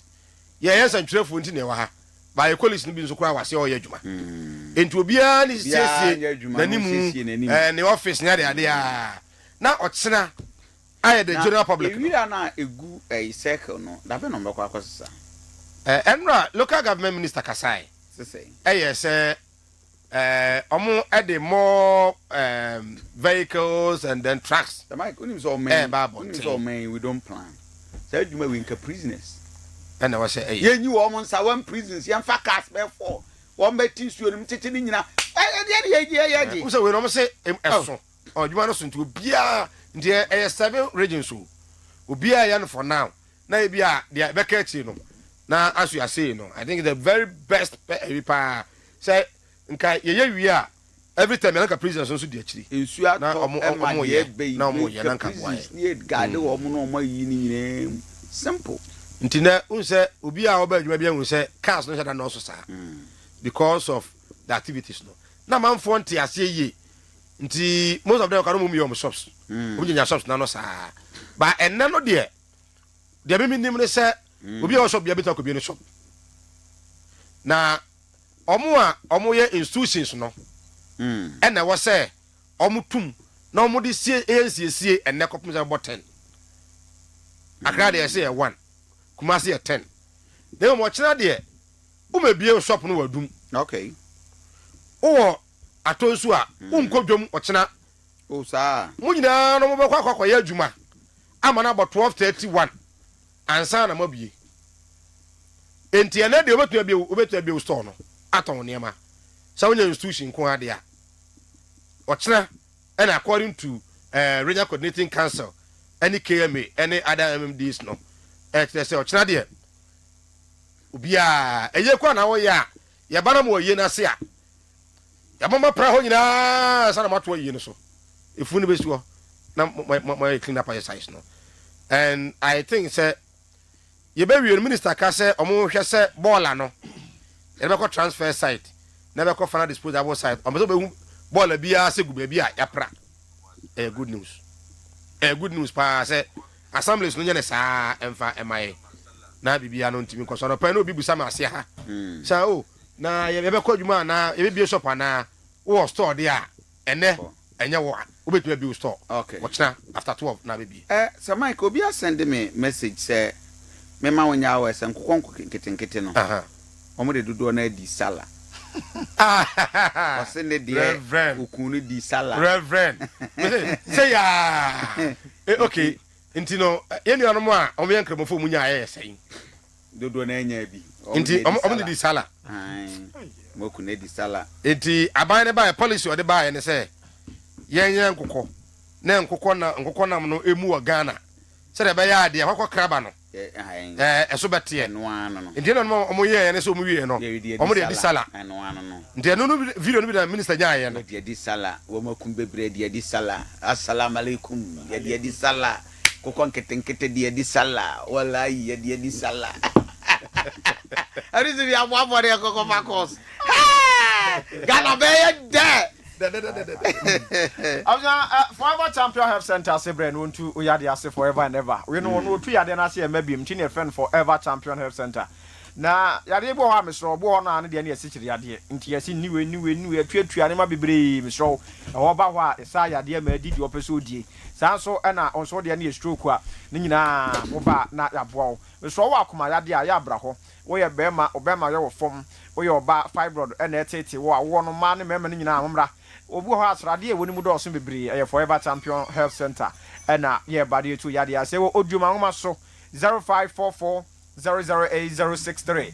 And Shaba Painting say Oguswa promotion koso na 50 samre copy ma fe na wie ye de grafiato bia obeto bia ene ye ne bo no ye fofofo ba bia wuko bia so ye de bekwa akogyawo abrawuntu ahwe adwumayfo nso bekwa edi wachi no ma akoye adwuma ne de amount we eye in Shaba Painting Works wonom promotion no paint bia wo pe bia residential commercial industrial interior ni na eye in Shaba Painting wo se wa wie SS na pese osua painting so a bra yenkyere wadwuma ye wo medoma kumase 0554 818 900 kumi yabati Dr. Kumisi ne tin waba eye tin wanwaso ye tu yade ase ya ne sa left no no aba kwa no pa ne anwumre ne nom ahode baba owo kumi ko mesian so ho eye kokwa aduro ya etu kokwa sentem so eye Dr. Kumi na dia baba bia eto onro bia ubenya Dr. Kumi ni nro ni bi na wato me so Dr. Kumi se wo ulcer when you ya wo low sperm count and I say stroke yade be eye Kumi herbal tea no 0248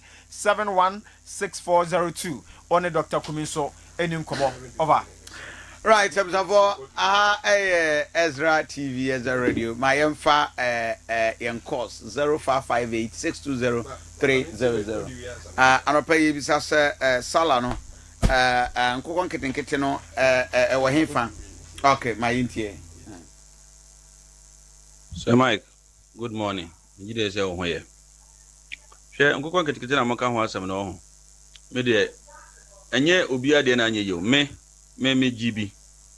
Me giye no me ye omo a ka na ewum de but my ye omo mo nyini aya kese ama salad no kura no e chiche bi ma ebusuafo even na o jambo ma kura obo ase ko better se fa mama na baako kese baako pa okunu kwa o se hwe I say aponche na mpa na wakunu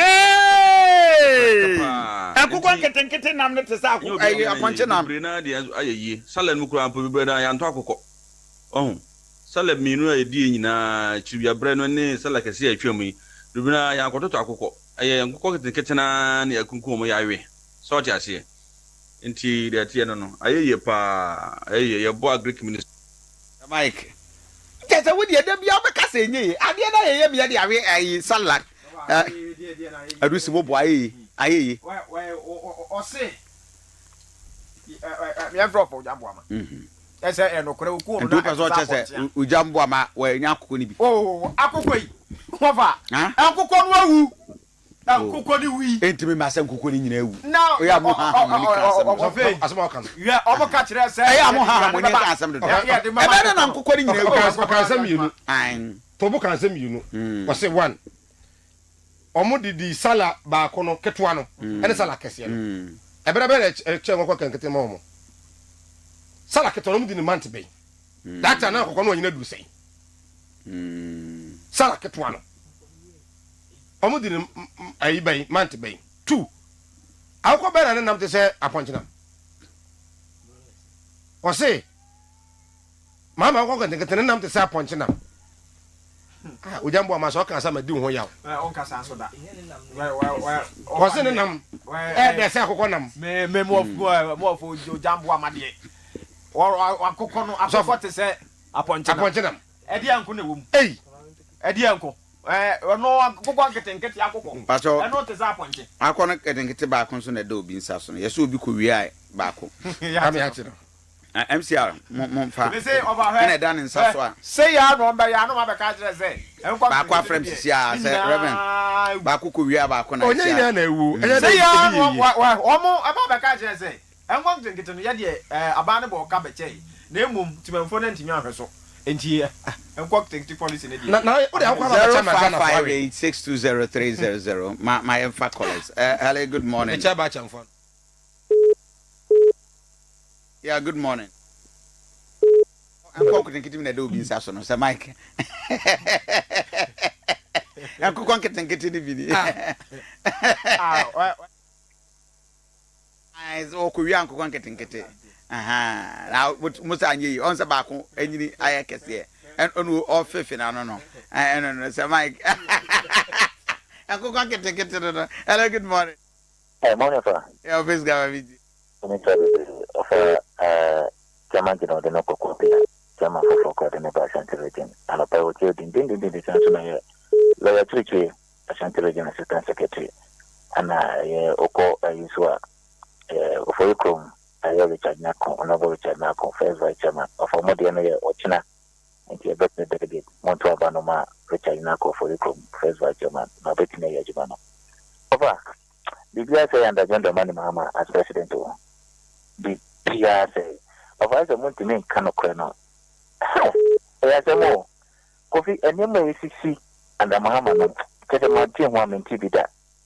You will come where I am a person, so I quarter so SBA school year, what Mr. Quadaso, SBA school year, Bantamway. Nansemo over the last year's infant. Not a quarter school in at the near to school, upon a non school near me. And I say, one. And I didn't quite break the choir, and the boy that catch him some more.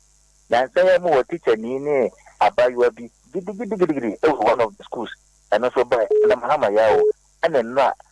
Yes, I say, I say, Mike, who encroaches school land near CM and also a two and that this same gentleman Mama.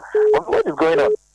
For me, Kofi, and one then cook kitchen here. One policy Mama implemented both under the first term 2012 to 2016. And then I will implement here as successful. The man is a failure. The Muhammad as president of okay, but I see I'm father next caller 0558 Good morning. Reverend, I'm asking you come on. Yeah, I'm coming to my brother. I just felt Kofi watching Uncle Padamfo. I mean, here. Our party is someone in precious. I mean, Professor Joshua Labi, a incoming regional secretary, batch for incoming regional organizer. We can think. And I say the last one here, Yura, Chamananakosi, to maintain chairman. Now, you're name Reverend, the question your best any account. Suku in Niema Ecoswano. Suku ne be free ninti. And I'm a friendly be. And yes, I am on Semana. Reverend Hoyer ye. If it's a friendly be up upon you so. A massa Niemano Ecosona teacher, a student. It's me headmaster, and I teach any two. Me a Chanatia. Ah, not be a British be a song. I didn't generation granny. It's been a reverend making a candidate school now. I be way community no now almost say. Headmaster Emma Omo Kwan Fa container school ho and community needed 20 when your student the crew you know. Oh, okay. Enti me aka sakwa me na me no kasa me uni committee chairman. Your friend say include ba so. Enti baby o ho baby nyina na ye container na say bibi kosi. Enti so mo makwanya. Say the community na wasa mo so mo yesa na ma we. Enti community no say be ebu say be so ye say ye di ye o mo ye twe o so no. Ye nye na nye ne ma nyina na a penny for senior and saying, Yeska. I feel Reverend. Young Kafra, hello, my father next caller. Good morning. Good morning, Reverend. Yeah, whiny. About your Sir Jody, because every baby, you know. I mean to you. I can't press a mechanic. I have one can get another now. We are me NPT supporter for food support. But Madame from the University of Job, Promotion Company. What my year and I egg and yet the year. But many the enemy Yamaku 20. You must repent. I was on my Cassia or my yard. You know, in Yamaku, who come with this appointment. In my point, you put the Kaka, to be frank, you in my point, you put the Kaka. I don't know, I don't see you so add it. But I don't want to go with you, and I said, you know, I didn't say again. Yes, I know more of you. You are going to because somebody I don't know every 2 weeks you are the best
company na koka so na me obi akotutu akola akotutu wo school no ato na komponi de ne o ti na ma ma ta ya o nya asanya to ne sa I politics school na o mo ye no that's it. Yeah, for the next caller. Hello, good morning. Good morning, Reverend. Wow, so original is the Kayaba near Cassis station of Reverend. But member about so namin chap of Peter Joshua, namin chair the incoming time of Asante in Shamalata. Now, Secretary 1, Professor Daniel and Pass 1, so Honorable Mokamel, what you have MP, what that was me and my memoir about so I didn't apologize to Michiano. Reverend, Chap, come on, my dinner no pen, and then the midnight Amal Abakan, you know. They were mechanical by banners one of one more day. No, by Yana Mamu Troka. That's a more position. And someone pursuing this and away the worker. Like a neck on my penny tiakra. I said, she was ending. What I got on my penny pie and Natanya way is it. Can you ever see it or my with a Saturday? I'm not going to do 2 hours away. I ain't your money. And you better. You know, or mine Emra engagement. Not to be better or best from I a Chiamarano. I am really Papua. I am not position and Nipan wood. I am here to get Nipan dinner. I am running at the ending in the Saturday. I'm running at your mind. And then I bet you not put on your way. Like I have a get in the same and can teach me. Shop more the first school land. On ten of my mom the fat container. So no more church. I will get the top of the folk of no. Ah, oh my God, dear. Your mamma, But that's it. My info for no NCM. Piero. Papa. We have a call there. Good morning. We saw a kayate for share on the National Sanitation Day just after 10 o'clock. Sure. Me ban no pay now master tia. We be an CC shop when you gata. Yes, when him home CC home. I think that should be mandatory. But bora na sumpim soro hono so no papa. Also mu clear ni nyina e di free ho. Soro na ka soro anka. O free children's hospital hono e dey sane no hono bora bi ta ho pa se ma kakra na abro ya bro nsan yes ta ho pa baba nti odaroma se ne wo sika obi atene de omunyin firi ho ebe ka che ebe fa abana nura se o kan me se papa o kan dia adi o kan na esio ba me kan so monko na ubi amparampa ni nuane ampa nye ni Africa for na ebo na den mana monya bobo monko se omko enra France for kire oh yes omko fie Morocco Kofi. I like Mbappe. Oh yes, I like that guy. Mbappe. Why a simple Mbappe. Papa, 20 World Cup matches, 20 goals. I like 20 World Cup matches. We beat us some records ana. But oh papa, some say oh no Africa on the top. Samoja is the leading striker and top scorer. Africa. World Cup. Yeah. Mbappe didn't make us say the Uzi can they say it goes them consider Danya there sir. So 20 World Cup matches, 20 goals. Now papa was set record. Okoji be osabako. No Obiako. O defender. Hey, Mike. Now we win him say I will cry 8 goals or 8 goals. Messi will 8. That's all. And but the Uzi canon no. Wako 20. And guy ni be beat Messi. And you wako 20 World Cup, not 20 the other World Cup. Me say 20 World Cup matches. Games. Yes. You can't kind of best. Not 20 World Cups in another or how many years? World Cup is about 4 years. I told the guy is just 27 years. Mbappe swa. Oswa. Nti World Cup be a bear 3 kwana edan anim. But Oma Messi in fact this time. I didn't try. Oh, so no obesa baby you.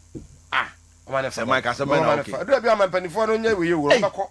Na nketo na obi anya we. Na akranso record enye. Eye de but Oma Messi fan last time. Oh dabi. Yeah man emfa. Yeah man emfa. Apostle Botu Mbappe na eko. Argentina next game one. Oh, Argentina and Switzerland. Messi be 2 goals. Me ni problem. Mbappe. E betimi happen because Switzerland dey wo fam. Mbappe na wo fam. Messi be 2 goals. Mbappe na. About say ke koye ni man ke ni Switzerland o. Kiani Argentina. Emre Fina Ghana for any dash. Ye Colombia, ye Switzerland, and Kia campaign on yes or Kreku and Kono. Dabi, now a tre. Ade. Of Minnesota, the best support. But we now would say, Uncle say, Mintiasi, Uncle say, or more say, Uncle, Uncle say, Orange Zion, I say, the term of office in the swan. So, and I, request form. Or Krekumas, was it from? Everyone here. Request form. Everyone, you in there. Or Krakumas go. Request form. Or Krakumas. Uncle. That campaign, remember for him. I made from the one. I've known the young guy. Papa. Man for him, Mr. You why? Oh, mommy reason tia. Oh, so what a matter. Papa. Mon convince me. Papa. Yes. Oh. You who free a deal with Mate. Was that me? I'm not about now. Back some chair. I said, so betty. What a waka. It's a free anyway. Come on, be anti say. What you work for him? Okay. Me, I'm for so one transit. Men so I'm for so uncle. Into me neutral. That you for me, may aha. Me that's a pass, Papa. And they. Me said that they me can't some chewa fa. But and they watch them say. Me me who free. And need their mommy ne biemu no. Papa. Abroso. The okay could be anya no. Ufro office twa se twini yen kan asem se pani mo ne mfa. Oh, say da bi pani yen tunufo. Me say efiada mom ne yen tufo. Pani yen tunufo. Aha, me ntu panyifo. Ya o kan ye. Papa, me ntu fu. Ya o sika ye se be kan me say no. Say Mike. E be twa ma na be tra ma de kwa ka se okra kunko. Because pani dia. Say Mike. Yen tunufo. Say tina ma ka say the ombe bi omo. Anope me sa tia wife. Me te sa no pe na ne papa mo preso. One day the wife was mentioned and she had him. Ukofia. Say Mike, who can just say man in your wife be? Dabi papa. The pero kan nyina say men kan ba. Say aha. Then o kan nya me ne kire the open meka. Me nyai. And then open. Papa, then me pe say Mike. Say Mike back again na. Onya. Oze. Wa Kofi on person be onya. Wait there. Emfa. Crouchy was started in Tamu. Emfa. Sir. Crouchy where was started in Tamu. Say Mike. Bonne ben on my yo. Legends in every sense of the word. Men who made this club's greatest night possible. And you wonder.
Yemra EZRA adetia bepacho sports no so na Simedua said ye nim no oni yentenase na yemfa agudie mu nsema no pay yaboaboa no enso emfa emrel anopay eye Rubin ene eye Ken Promise ena eye omote MCR omohwe se nyema no ebe hit on your screen na obepia mu e was studio ase ya yes Michael ena ote metia ene ochinchima fidie no enso ede ma Simedua said ye nim no oni yentenase ye de agudie mu nsema pacha anopay yaboaboa no afisem ene amonone nsem enso ena yaboaboa no ye nei ye de ebra midin ede darling boy Piero mina metina edwam na fe me de abra Simedua senti no the king of a morning show Reverend Aduanaba Kofi Asante on Sir Mike yes krom ha de omo tena se de a obua kra obua ensem no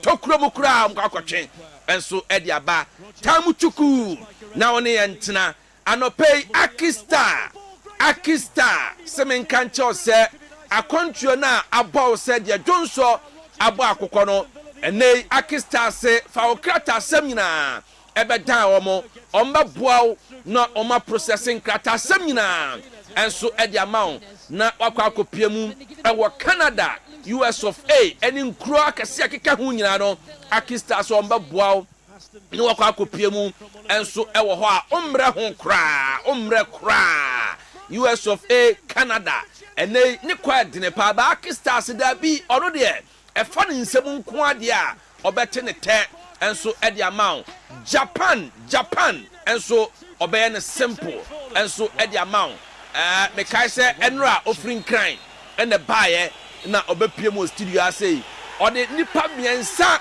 ene akwaje visas e de amount ewo Japan e asam to akra e simple akista obeje ne simple enso e de amount Schengen no o se e Hungary Germany Belgium Switzerland Australia France and New Zealand ninyina aya Schengen countries a okata woni ti ya akista se obeje ne simple enso e the amount no se aya visa before payment o visa ne ma wie ansana enei me pa chao ordine sakra aso scam enso e wo ho fra number isesi a aya 0504 102019 and 0247 665016 me patcho fra akista sesia na onyen krata sem nyina enso emfama na nso kopiemu enso ewa amonane abra asem emma ho kra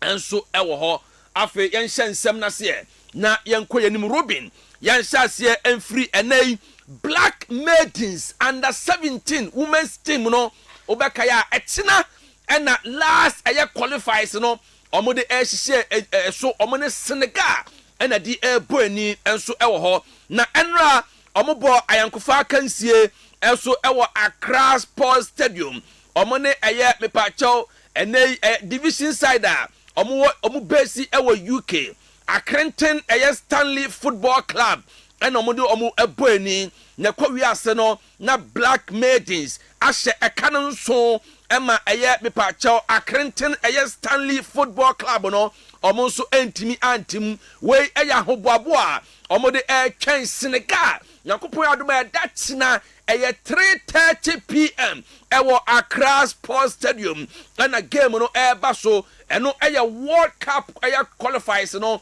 mepacho omo kwa kobo no ewo Morocco ho ena omukwa akoboro enso ewo ho enunti under 17 women's team no yamompa yamom ye pa na edatina omuntimi eninkunim over Senegal no mu enko omo first leg no ba so last week no ema omumpo omo ehye omo ne Senegal ekotipenko kan bako enti echina yetimi ehye eka bako kra na je yekoyanim enso ewo ho na me pa chao enna me ka cho se dedayu ekosra mbabawa no na dedayu mra efutu a ene enra odema mbabawa no yenkwe na yenkotie dedayu nsema ene efutu a ode ema mbabawa no yenko ne yenkotie eje dede ayu yes enya asem ketu akra Robin ewo ho enti yenkwe na yenkohwe eye dedayu nsema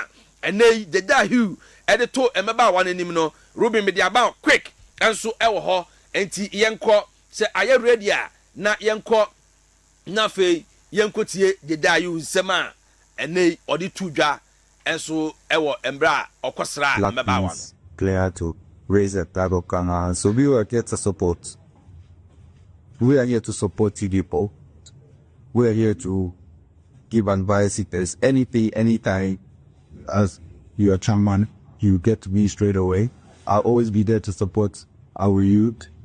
Because for me, I think it's the youth that is the future of the country, whether men or women football. So there's no difference. So we are behind it. We are supporting you. And I assure you very that, bro. In have a good sense deal, we're organizing things go for.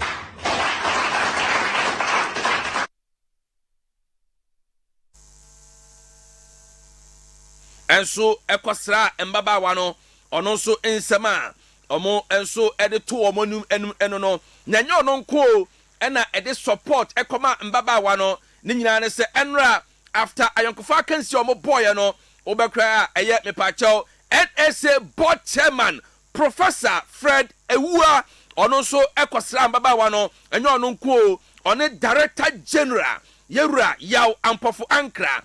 And no pay visit to Mbaba Wano, Yankwa and Sama, and then painful at the tomb Baba Wan in him ahead of a China gamer, Omone Senegal at the Babuenino.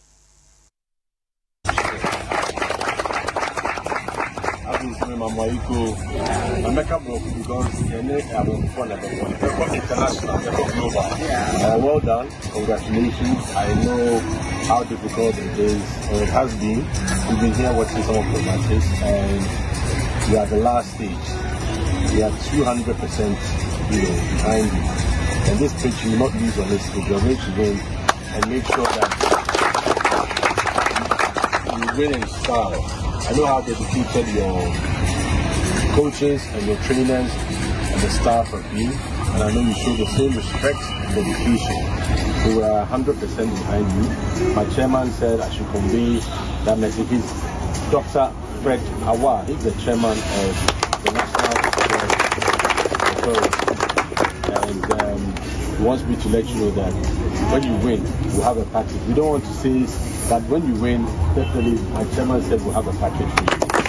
So win for us and all of us. So I won't keep it long. We wish you the best. You have our full support, and we'll be here to support you against Senegal.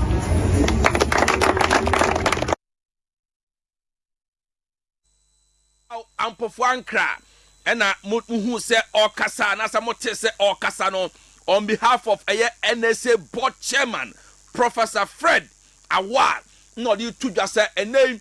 Papa say on Kasa on Kansampi, Nemo no, what we said Yashamano, say Etina, Mutin Kunimu pe, ye were packager, ye bet me and Yamamo, and on in Sama, Yura, Yao Ampofu Ankra, or no, a general, a director general, Edema NSA no, and so Eddie Tuja, on behalf of a director no, and also Eddie board chairman no, and so Eddie no, into young Koyanime. Na fe yemfrim baba wano games no so na yenko mema me pacho Premier League Ghana Premier League enche na me pacho timi akek start na teams ni pi boabo mo ho pa hwese enei ombetimi ebifu up no ma hye team ni ye no matimi ade awurem enso was season ya edi yenim ni na obekaya enra me catch say Gold Stars bibiani Gold Stars omo teams ni nyina players ni nyina omo contract ewu anesa a enhe asemketoa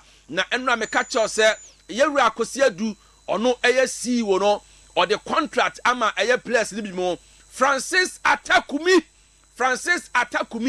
ono ena season ye atwami ono etimi enya eye goal king no otimi enya ye edema bibiani Gold Stars enei ni contract no ewu pa akosi edu ye tene se wamano eye contract extension sa branche no ensteady etona suma onfa pen ensipi paso na on sign enstande enfama bibiani Gold Stars no na branche ne campus no branche no share foreign clubs ahodoa enei bana kache no wawe odi atonsaniani no ahwese aye ni CCC sinanako de betimi aboa no eno enso ede no nti se enyema no foreign clubs no and go through pe ene de metene se Francis Atakumi ebetimi assign ede ama bibiani Gold Stars Bobo Ekono eno enso ne nsema todwa enyo no nko eye omo number 1 goalkeeper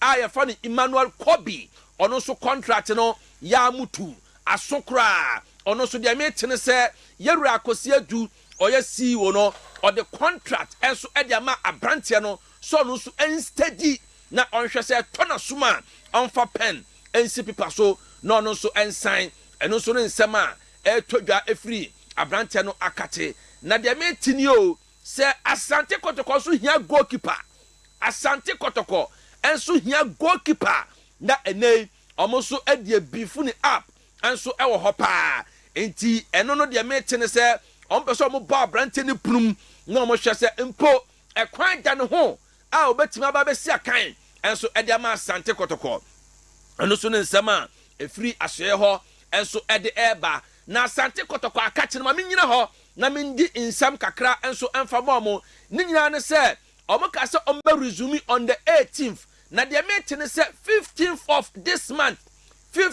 this month and Asante Kotoko emrante no ebe resume no ma start medicals enso ewo ho nti ene wo ye player na ukofie no ukoye nyama bi ebasabasa eko prayer enya medicals no echewo pe enya season ebeyiwu afrim eno so ne nsema efiri Asante Kotoko aso ya mi bo akire enso edi amount house of folk anopay mi bowura ho no omo chese omo fa data enei omo ba resume mpo no ma start pre-season no house of folk emfa date bia emaye ni nyina ne se omo nyanya head coach yes any assistant mpo goalkeepers coach omo ni bi omo ni head coach omo ni assistant coach di omo wo eye welfare officer di friend na team manager no eno nko na house of folk ewo enti omo kanchi omo ni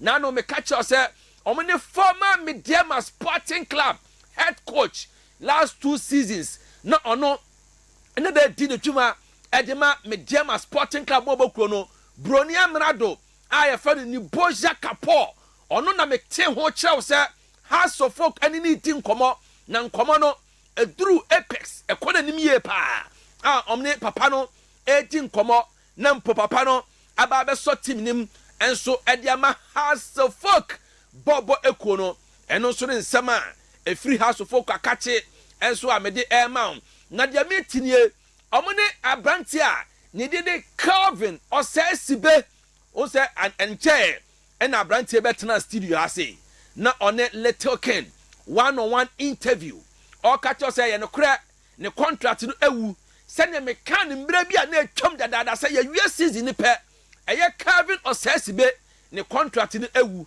na house of folk still omuguso a ba brante ne punum se mpo brante no betimi ate ase na contractor omudi ama brante no obetimi de pen ese paper so na watimi assign edema house of folk eno so ne nsema nkoma koso pa between house of folk and Calvin osei esibe neche emran ene nkrabia ena ebekire na no abrante ne betena ha o chechemu ede kire mu enti de ya tena ha ya ka no enye busremka ye ntwantro eno so ne nsema etodwa mede emam enso ewo ho a eno so ede no nti yemfa nsem ni nsi na fe ye na ye homra ye ba pe yes ensem no de aka nyina no ye de ebema mo mamenchia Sofo Paul Pastor Paul what yes me papa ni Paul pa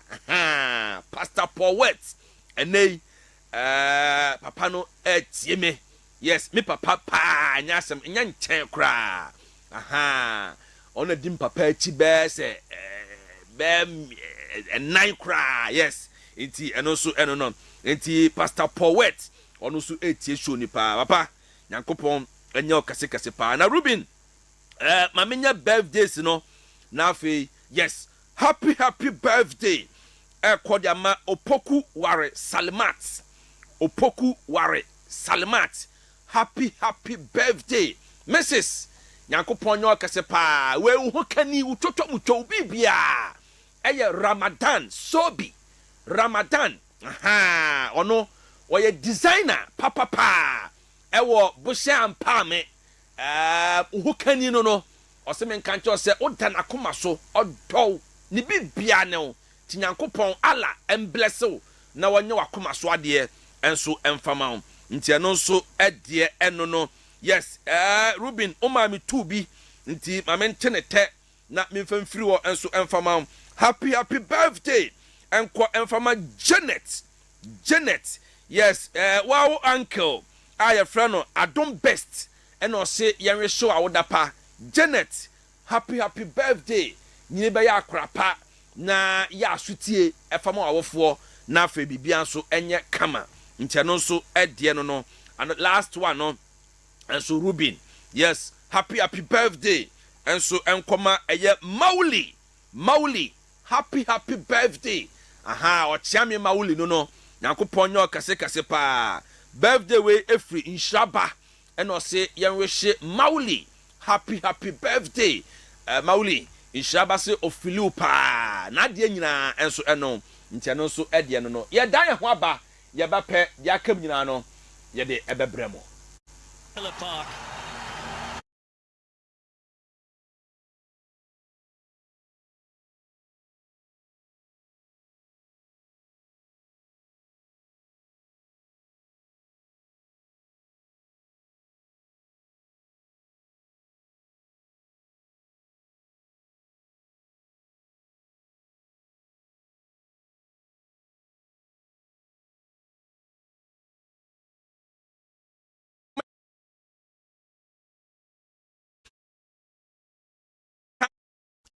World Cup quarter-final game bako etoja eno eye France ena enei oni Morocco edi eboani game no ba na wie no na France achechire eka no mienu edi egu Morocco for atenemu ye starting game no first 45 minutes pepa go entimi ambem in the 28th minute no ena eye France enya penalty na penalty no Mbappe ebebo it taking 3 minutes 12 seconds and sana referee ebona bemu ama penalty no Mbappe abo oboye na eye Morocco goalkeeper ye friend Yasin Bonu na okuramu twe afa osida bi o Mbappe minimu pa wadamfo ene Ashraf Hakimi kache me say ha say ena obo penalty enu ntini oba ubo 3 mesomu 3 enso ewo ho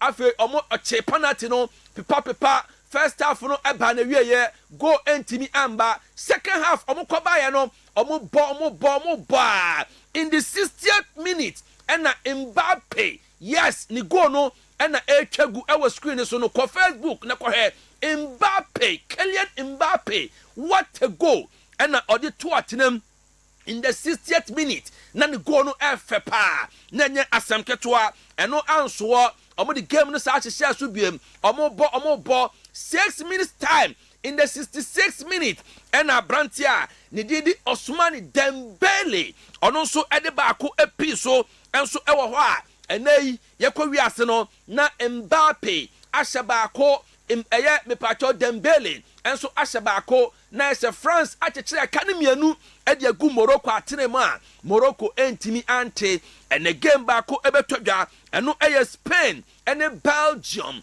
ena omodi game no ebe ehyehyɛ so na after the game no ye Mbappe frimo ena enei ye busa Mbappe se na ye problem bay ena so ne uncle ketua bi ena eto chima na abrantia obesi na nan no aye fe no matata no na impo last 15 minutes no ono no form no wa prepare no huye than ono Mbappe in the last 15 minutes na etwato na ye di be wie game no enu nti na ofiri mu ema matata ebesi na nan enso ewo ho a ene Mbappe nso nsema odi atu dwa no na World Cup matches na ene yebo no wohwa Kylian Mbappe wohwa games a omo abono me pacho against Senegal Mbappe share 2 goals etia Senegal against Iraq or share 2 goals editia Iraq and afei omoni Norway or yeah 2 assists and they went to me and share goal against Sweden no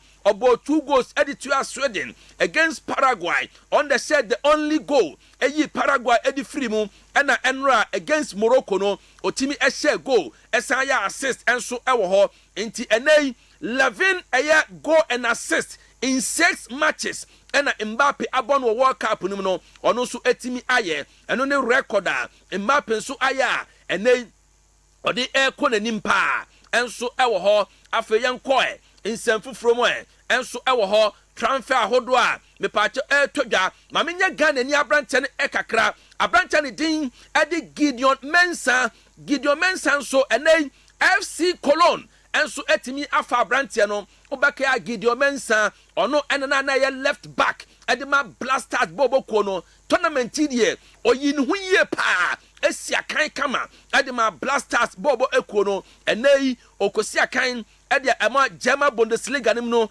FC Cologne enso free transfer enso ewo ho nipacho contract ne beso 2029 eno any Gideon Mensah enso ensema midi tudwa enso ede amount na Roy Keane a former player at the Manchester United and all can some therefore Kylian Mbappe ho or say Mbappe dear abrante way on ne ball on enya sam ketua or say Mbappe say empo onya ball no ewo 18-year box nim na 25 players impo asarande no ho a Mbappe kire ni tumi etimi yen tricks bi etu atena editia opponent no inti Mbappe ne de ono no onfra asasi so onimpo ne ball enya asem ketua eno ne nsema Roy Keane enso edi atudwa afeyen nsem from ene game a etudwa no Spain ene Belgium ene di boani eno ena abrante a ye fe no Lamine Yamal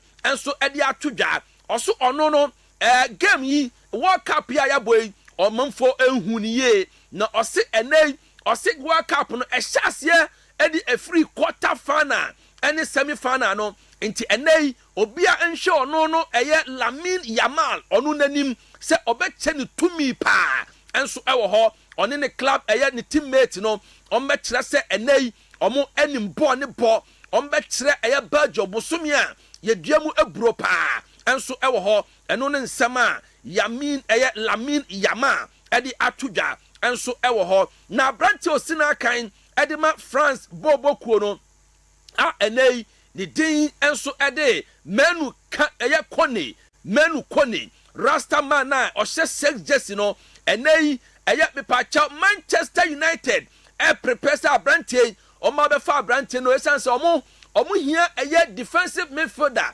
anade fa ni DM no esanse o ma branche fa ni Casemiro ono ne contract ne so ya no oso onsi akan emfama Manchester United biem enu nti branche a ni di menu kone na ono DM edema France no ne modern aso Manchester United ani enu nti omo prepare sika pa enso ede akofa branche no enso ewo ho na nei Monaco se opesa wo ba branche no ho pe chise okuta 50 million pounds ena obetimi aba ombetimi agya branche nim enso ede amount eno eni menu kone enso eboa eda no so eno no na obeka ya yen konsenfu from abrante ne didi Jere Kwansa ubeka ya ene England ono right backer against Mexico the host nation no omudi eboani na ene Jere Kwansa no oje red card enso ewo game a omune Mexico eboye no de ye tinie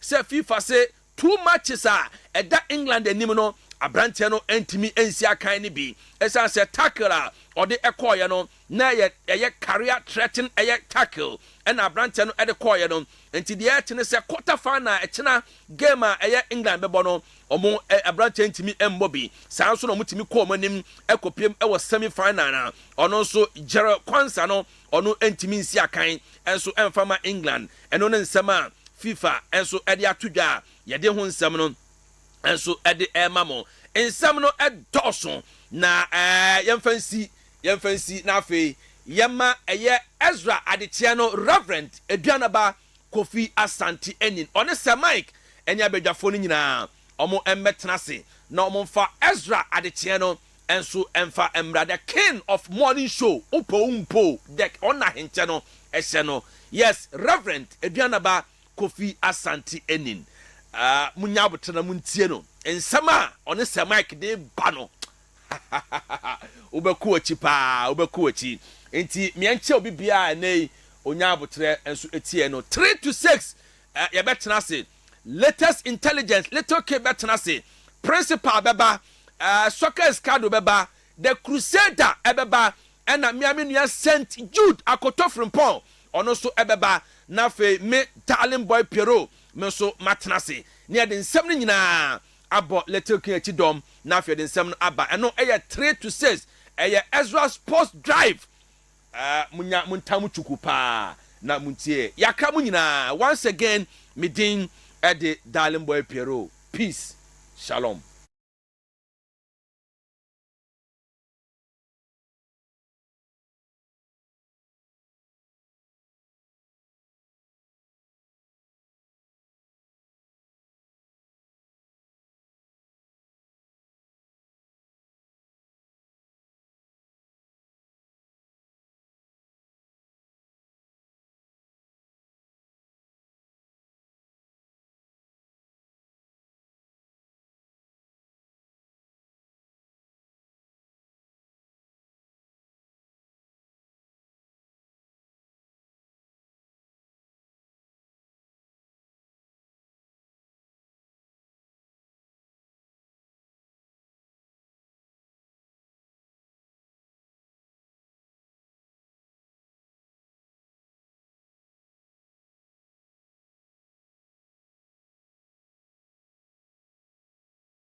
page 20.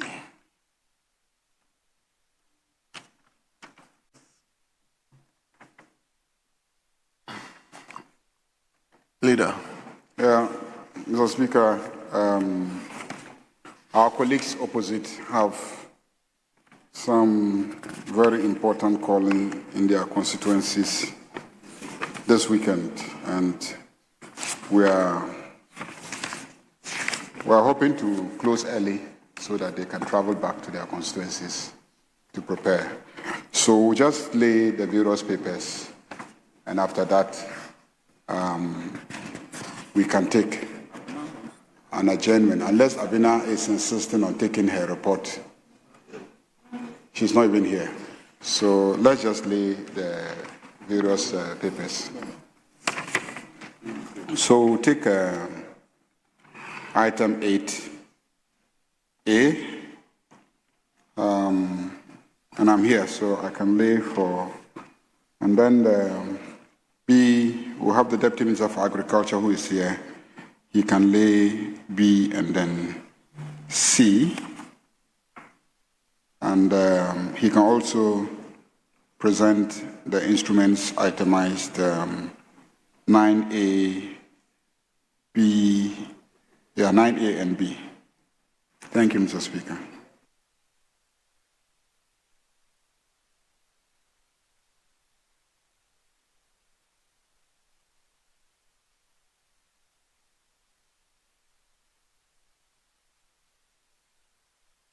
Yeah, Mr. Speaker, we don't have a problem with that.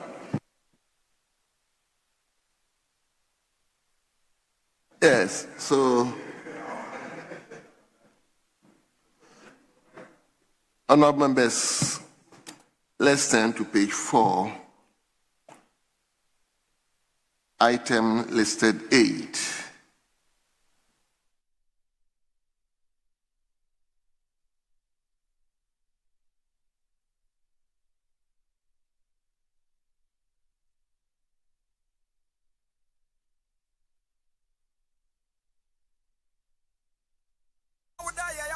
Champion who Santara Cop Bulumu, Popochicha, Ufrinsia Sebacasa Denchemawa, Yangi watching ye, Ganka Cantaman to Kodiaba Kankama, Yankarunia Mudru, Wanya Bema, Oteta Tata, now Dimrika Kotota, Netitiwa, Usia Fritete, Wokukodrufwa, Wasani Okokroko Danta, Amonosawa Danta, Bakwin, Awa Judi Wakono, Kofi, Sau Kobabiama, didn't you anymore? The Biana and Kanini Bidaquem, and Opabusio Gugun Swama, the Timoyania, a Diana Dishia Utuja, a ticket to a soda. Abojisana na yemfa mfimfimu hunahuna wo yakukuru wo yantu mi nanso wutimi kukuru de omanfo antimi yankukuru am ye de kroi mu nsam hye wano se katra ye wo kama koma atoyem na de onimu to no wono ne ye de ni gina tro no ano ya no nti ye de Ghana kuma nyina hye wonsa ama Ghana kuma ba wunti na yete na neidie yese EZRA adechie EZRA tra oboafo ya no nti Kofi wo ye ya nopa mu boafo boaboa nsam na no na mfoforo ye esan se ye ni ofoforo bia Kofi watna se ye de yanso ya yakrado ye tieu ya no nti Kaso Kasa. EZRA TV, EZRA Radio. So, Mike, we are back. Yes, over. Who do we have in the studio? Adiado Crano. Yeah, what there? Anyway, your worst friend and worst enemy. Yes, for almost 2 years, more than 2 years. Mama, the Deputy Regional Secretary, and I'm aware, sir, Matiti, but I have not seen it. I know official. I don't know. But me was on Casa Mama, Cham command Matiti said he's going for the substantive Regional Secretary. Bini Abacham for good morning. Good morning. We have a code there. Boko Aduanaba. Pa Yabaye so you're free. Hey! I'm where did he? That's why I can see Papa. And then who match it? And then move Papa. Because you can see. And then who match it? Come on, yes, somebody in the dance. So they are coming away. We can crap you. Say, no, make a You say that Cassia by the mini journey jar, Minimian, a book on the beer, just here, Waffle, who you answer, just say, Miniatia sim. Hey, a man a penalty, ma, to our wash and bappy. Anyway, now, any amount to say, well, I'm not a yeepa, a kuyipa, you go see a branch elections, no. Okay. And I think it's by maximum by next week, and you be all the 7,100 branches. I see. It be winning across the nation, across the region. 7,000. Me didn't quawaha.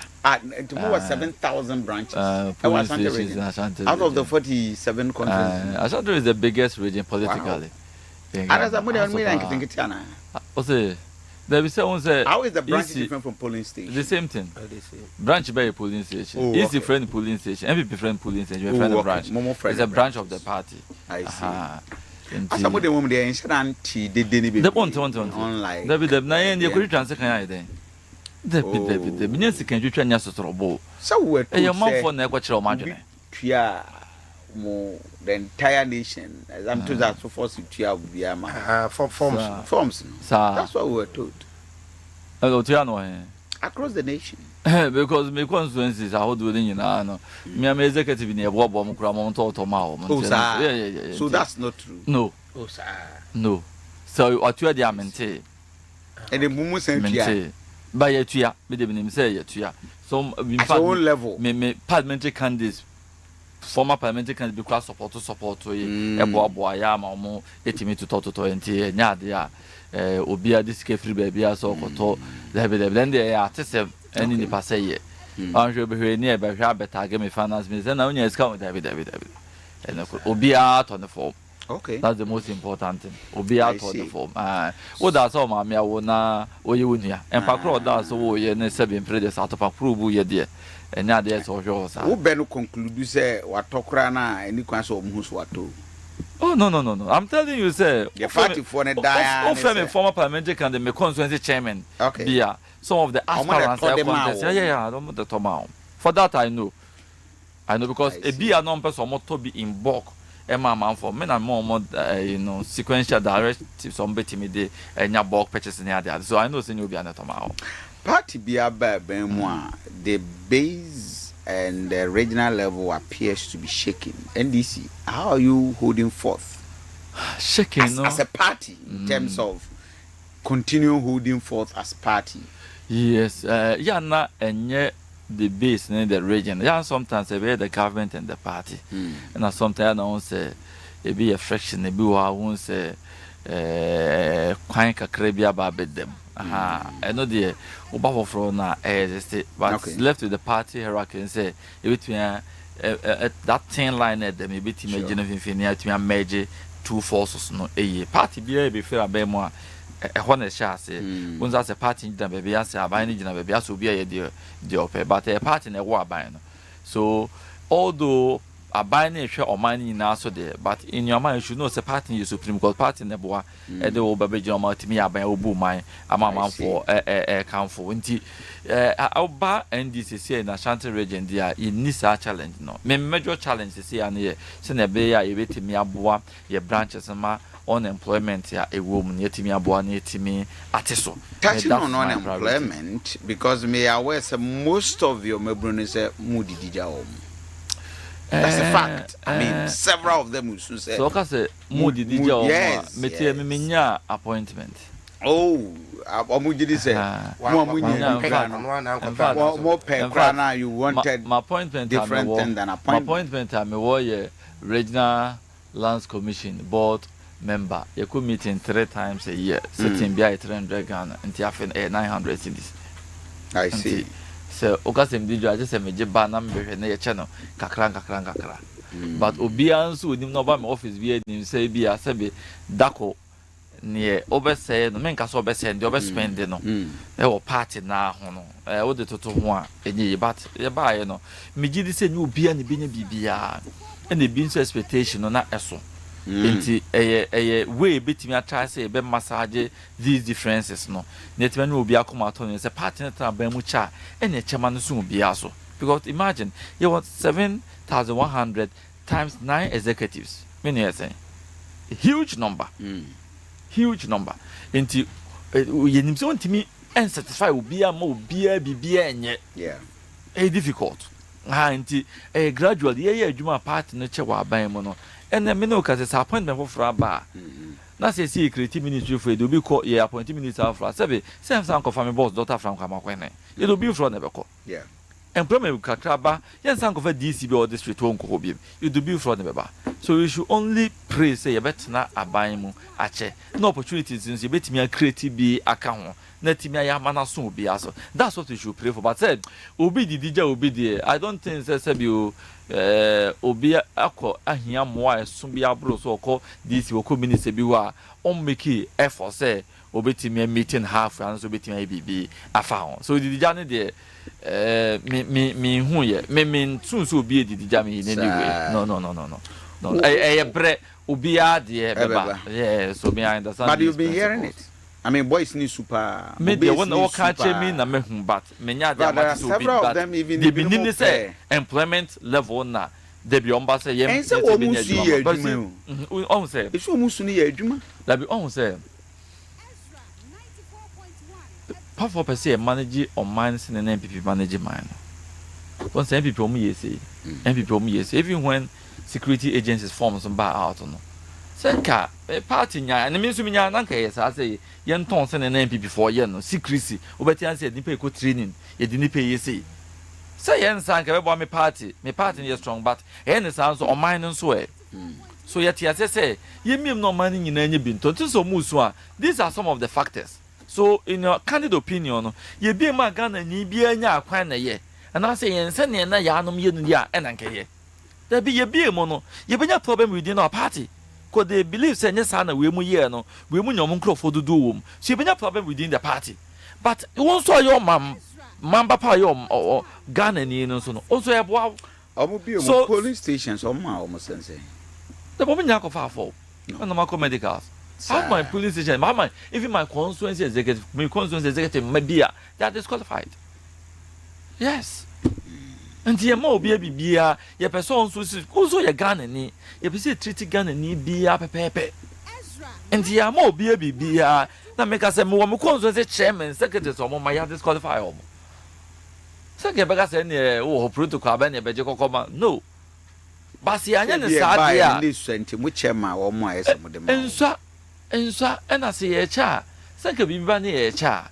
Sabe say opportunity be aba na echa me constituency executive nya nim say it comes to the constituencies central region enche and the national chairman e manage party no opportunity be aba esefata opportunity na enha Ghana man ya on central headquarters it goes to the constituencies Uzafo sabia afena do afide na to ha ye ne minia ba chamfo or ye deputy NDC regional secretary.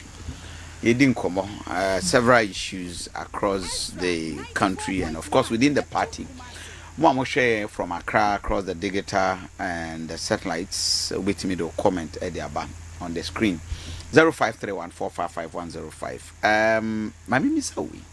Because I'm wanting to get answers to it. We are kind and I think you should be the right one. I know so and so.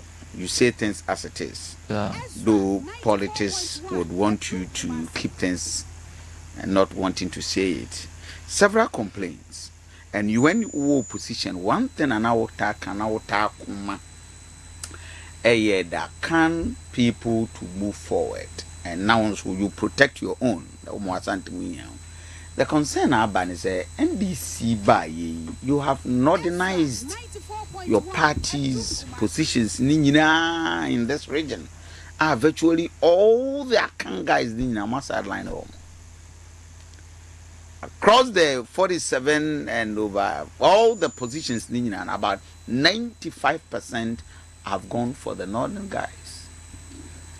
Is this a deliberate attempt? And I say, what is the problem? What do you seek to achieve? You can't fix that which is not broken because who problem what can see problem no it doesn't even exist. It exists in the minds of others. We are sure. Yeah, man for dream no. Once we are say when we create immediate president on our dream. Oh really? That's what is happening. So we to say me man penny wo me fie. Me kai madam dem na no post so there o man men na sala no ni jo no mo salute no. Mr. present it as a state. But you see, me Asante ni, me mama ni papa ni na Asante for. But no could be why young can send it here. If there's dominance of other tribes in NDC in Ashanti region, who should we blame? Omo dominating and asking me Asante in the blame. Why blame? This is my region. And a part in the buy. Me mama and papa and me na nanom so mompe. Any binum J party ni cry. And no manage part na I fend and Asante for na I first ask yeah mamma no money me papa. But when the party a ye nti yemra ne nso yemra medumbi. Se me ba na be you asekuna. Are you to say, let's be no, honest. Are you suggesting from once and say as an the Vuni party man I can't for party. Listen to me. You are talking of dominance. Yeah, dominance in positions. Yeah, Tobo. Party mu aye we. One more mukra positions or party no be te sesen. Ra. Bruja Jemfi, me ba Tobo. Bruja Jemfi. We minister free region. Pacha we dey nia. We're talking about Asante region. I tell me, all positions, they may be Bobby. Oh, be announced so the Aba. Yenia Kennedy, or you mean a free region, but or you did Kennedy. Kennedy, water resource, yes. But or you did, where can okay. Ministers a free region, no besabo, honorable Muntaka, as I was saying. Oh, miss, me, we are not talking about. Oh, question have you put to Meba. My minister saying, about 3. Send a yak for 2. Until dominance no way. Okay. Young warriors. Okay. Okay, MMD. Or Asante allow. Oh, by MMDC is young call. Because all the me pepper. Yep, MMDCs. Mpacho. Usi so kwa to se nipa mbi no kwa buza sa enora eye den. Buza sa na eye den. MMDC omo MMDC. About 70-80% were our parliamentary candidates. Meboa. Okay. But your parliamentary candidates, yeah, na ya kan for near way. I'm kwa no mulusu ye. Mo. So what does it mean? It means that the non-account now say Hanyan region a popular town. Is that not the case? And your politics in here, and your numbers in here. So the Nippon is stronger chain within the circles there. What are you telling me? One typical example. MPs are your war. For no southeast. When one more contest is to me. People are more for bizarre Chris body. Southeast. Yes, Aduanaba. Okay. What check it? I can't some quana contest says it no be antimi wini ye. With crazy body capacity. Ne resource okura. When the men wini. Ye di Yakubu na call ye. 1-2 pa ya just city no. Kwa kro from. Put no can for the contest za kon so nsi no. Ye ntimi wini. Azuma kwa waje. Koketi ya ma dance asokwa. Even some kwalo ye some kwa. Look at the man's credibility. About intellect, everything. In part, you timid, Adanza's question. One aquaje, Krubo and Ayub, and I just sitting. What does it tell you? So the issue of a California, I can't make a Daniel call, I come from Mount Wamanango Parliament. You see, Yamo beer may define me detective pace in my. We have our own system we are running. The system is helping us. Them catch us, don't face that which is not broken. System now running a boy. I don't know mean because we say we are canny. Are they? So we are not worried. Not at all, because we are Ghanaians. Asante your mind and your tribe. Asante my money away. Are your mind? You do be a baby. Obi obo timi som Asante man ye bia. E dinu tum. Sanklo for no mo kasa no. Ya no mo ya mesere. Okay, MMDCs. Asante region na MMDC the empire so. Hear me. Mo. And don't people want to me mayor. Asante fan contest. Sample office secretary. I know if you dance it. I there's Asante Asante. Oh yeah, people now wouldn't do Sampaya Asante ni. Me busao. I then no one complaining. And the party be bad them person more target parties on the do baby and yet. Sampai came and the sumo tunfo. Tobo Sampaya Asante. What are you telling of him? Sampaya Enzema, what are you telling me? Who does it know? Man, Sampaya Ejuma. I know him, I know his background. But Enzema at the no man complaining. Came in here, just to my Santamine, you just sumo tunfo, and the sumo tunfo Ankasa. Did you complain? One complaining. The same person as I say, district BDC idiot. 1 year, I can't need to say, we are some review. What are you doing to ourselves? So you see, they have no case. Also, be any case, be a You think say they have no case? But to you, do they have a case too? Rabbi, I think that they are talking about numbers. They are talking about numbers. Almost concern is about numbers.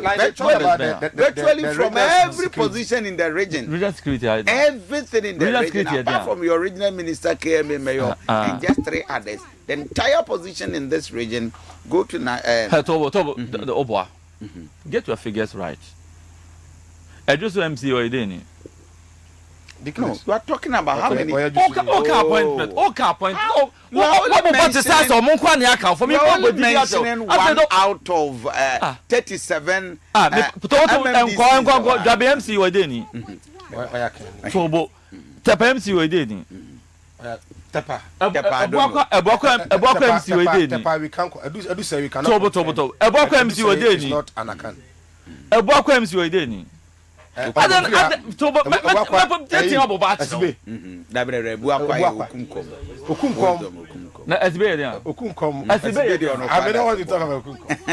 to talk about who? Okunkom is a fantastic. Exactly. So other than would deceive him who say, what's my back? May we say or say day. Jaso MC or Denny. What's what treat him? What so baby, I go MC or Denny. No, we are looking at. So, oh, Casa Bakum, you may not buy for you are looking at. No, we are looking at about 37, 40, 43.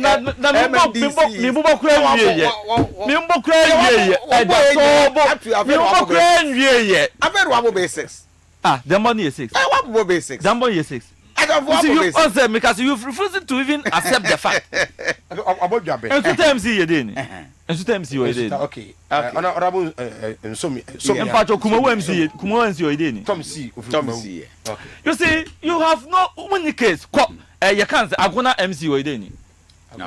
Okay. Yeah, in your from Quabre, if you just Quabre South MC. I didn't. You say money case you. You case. And any case. You can't say offense or not. MC or Deni. On the money case. Ba. What funny papa could me do be and I'm the generalized BBA. Me boy my boss says natural. So my boss 5. My boss is natural. Why are you deceiving yourself? I will do 7. No, who can decide not to count? But on say, and Yama may catch a one who say, and as the binum treacher or more, it's flawed. So you think that the representation is right? What? Far. Almost so me as and friend, no more touch on more complain, do not send to Abamai. Then to be met to Abaman for Postmount. And I can't say more here. How do you know the dependent to Abama? How many complain? No one complain, and this demand complaining. NDC people, many of them are complaining. But one. So one media make us more expectations and Kalis. Why more? You have your former DC there or Buffy. Former DC. Former DC. That man. Tobo. Oh, Minia. So some laundry money. What is the name? PV Jantua. You have several of your guys. PV Jantua only office of the chief of staff. No. I don't know. Make out now. Office of the chief of yes. Staff. Since when? At the office of the chief of staff. PV Jantua. Call him. Since when? Mr. Call him. I saw Naoka. One hour Naoka.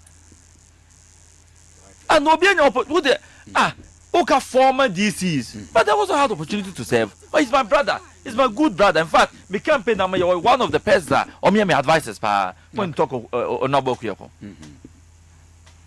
That Oka so say we best have you. Positive crimes is him saying I'm in Kwame deal. Okay. The previous will be swap a GB.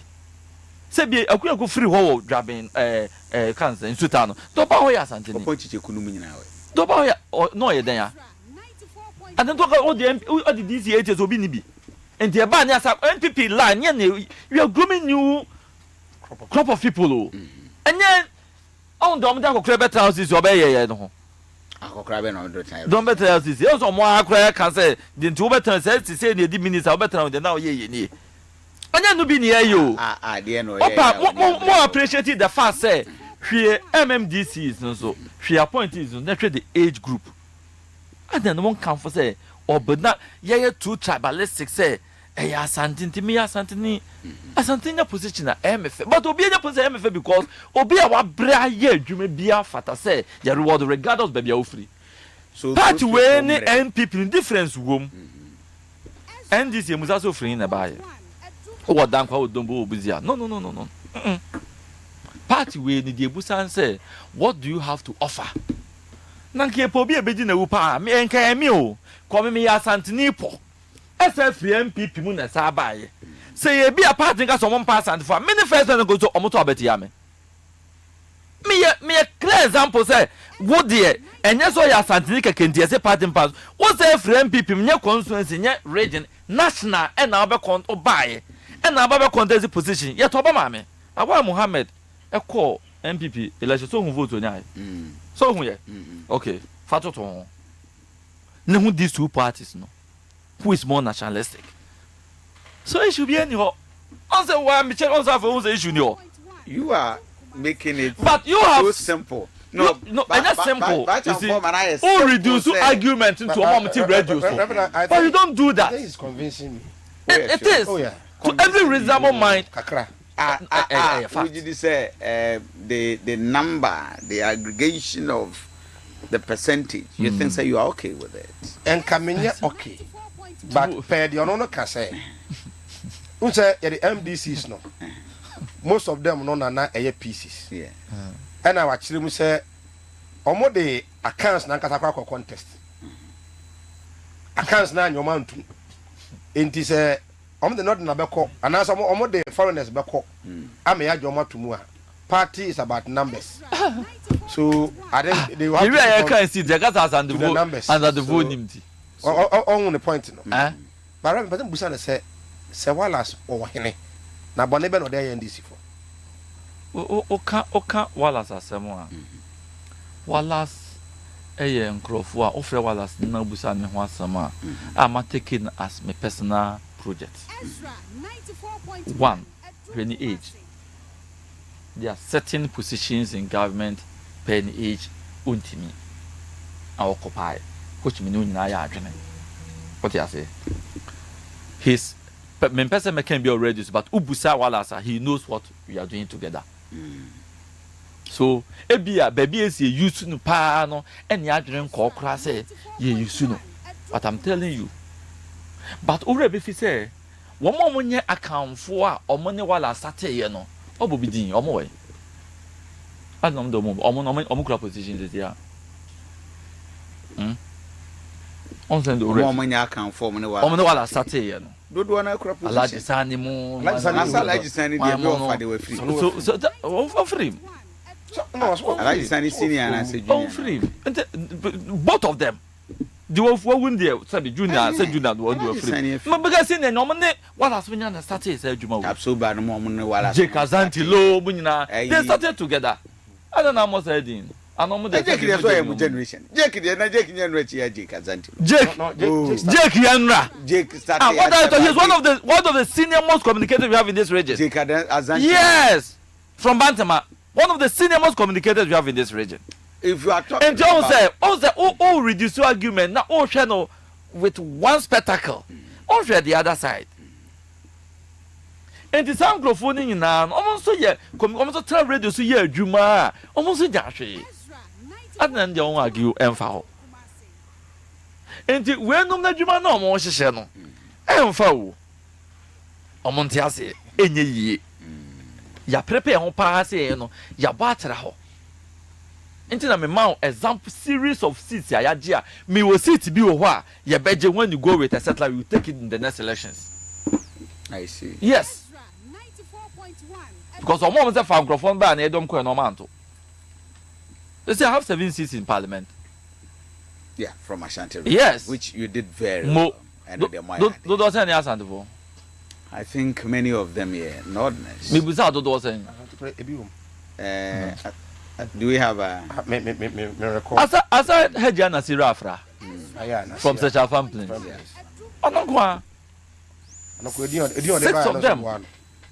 Six of them. Yeah. Also, can say you on the buy the board because he's a Muslim. Yeah. Na Santini na kaso adomako ya Santini na kaso ono. Ono si ya Santini ono. Eh? Yeah. Imagine you close to be 154 votes. Sure. Heja Nasira after buy, after the cost 7,004. Okay, as an religion and play Rubia womb. He play. Although he's a hard-working young lady, energetic, he gives all or no, he's that type. And no play room. But these dynamics also works in politics. And the some complain, among comments are then on the parliamentary candidates bomb yes and for Montoma or. But do you see NDC more making impact as a ruling party in the region? Very extensively. Extensively. You see? Just give me, Kofi, this is what we came for the last 18 months. This is our impact as a party and government in power for the region. I'm talking about the region. No, sir. I the first year, 1.5 years, when you win. Yeah. So, yeah. Every 1.5 years. Factor also. Asante region. A great year mine. Sure. Into a baby, Yanni focus on the door now, Quadiania Bayama Grady, a coso. I was antimantem. Saturday because why any man will be what we film to do any year.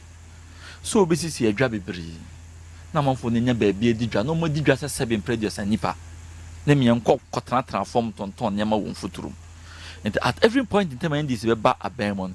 You begin to say, when up to Mermufone Pedia, and yes, I didn't ever go a quemua, a timmy a year. This washer now 24-hour economic market starting across the region. I expect to say, Yanko Pon ya Doma, Nanki, you attempt Nanki be a timmy recura, that's the Berman Yankopon. Minukas, as part of it. Hold on there for me. Why do you think 24-hour economy will be a changing game for the region? It is because for me personally, it's one of the projects Muhammad Deba. On the last scale, I disagree with him, and I see he says it will be a fiasco. Yeah. For some selected, maybe 2 districts, you need market. Uforukru market fantastic. Ejosumusi market or maybe Mampong. You don't need 24-hour market across the district. Say.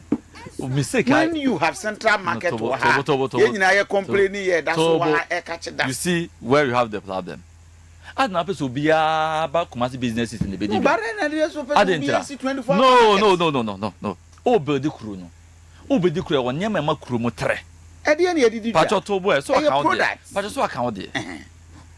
And to what dream on only say. Market no baby na manfo baby ombese omdom goods besi warehouse omdom goods be gua nyem be free warehouse be free command center business market alcohol what do you call that tobo what market na yesi no your baby e di nyem goods here as warehouse as part of the project. As part of the project. That is not even enough. Tobo so woka enya se nyem e di sie wa dum ni nyina di nyina kusi ho but e benya ne so ne ne de. And I'll say, Prudence Saturday, ya, why do you know? Eh, Mamma Chade, yes, is E blocks, MP Fancy is in Ungram. Now, here, and the Jama, SH almost yes, Ungram, a Ungram. On Sunday, Crona Cachano. You see, MVP, also, I'm not training, sir.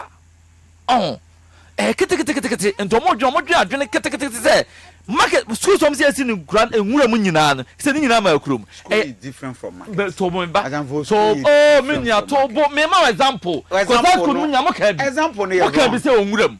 And the Tobo example, we me infrastructure, market infrastructure, the Tobo. Oh, your infrastructure, no be drain saying. Na had dear who here. When the catcher was a Mimi Chroma Fidasi.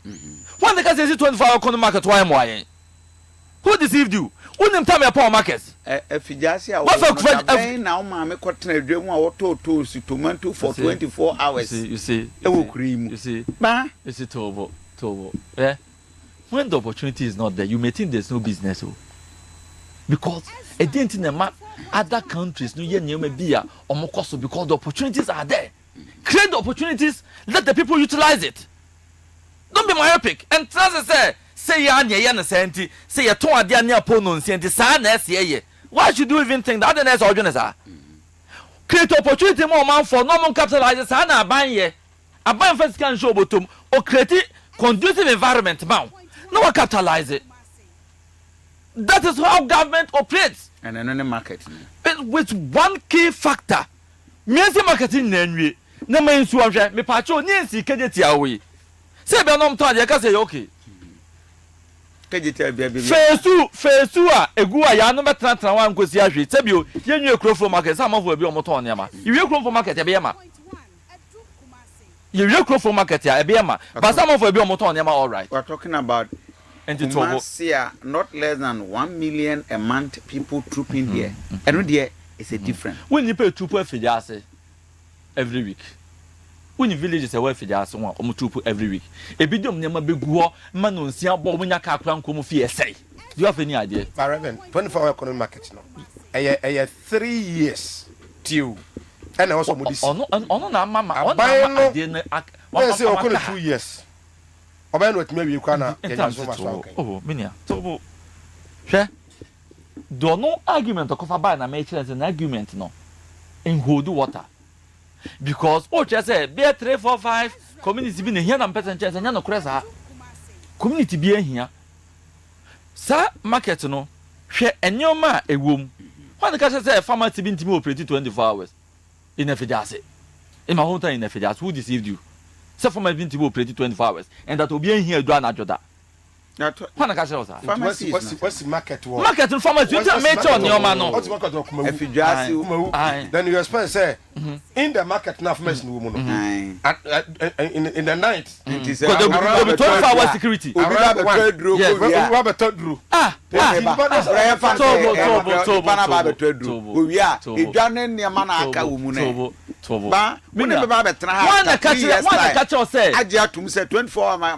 are wrong. No. Entirely. Agree with me. No, you are same wrong. Thing na started agenda 1 year ka say na won't be nwie na na can with Mr. President man for the accept it nay abeye bed na men ka so crowd o can be men ka so can be no kan so what don't be na ye but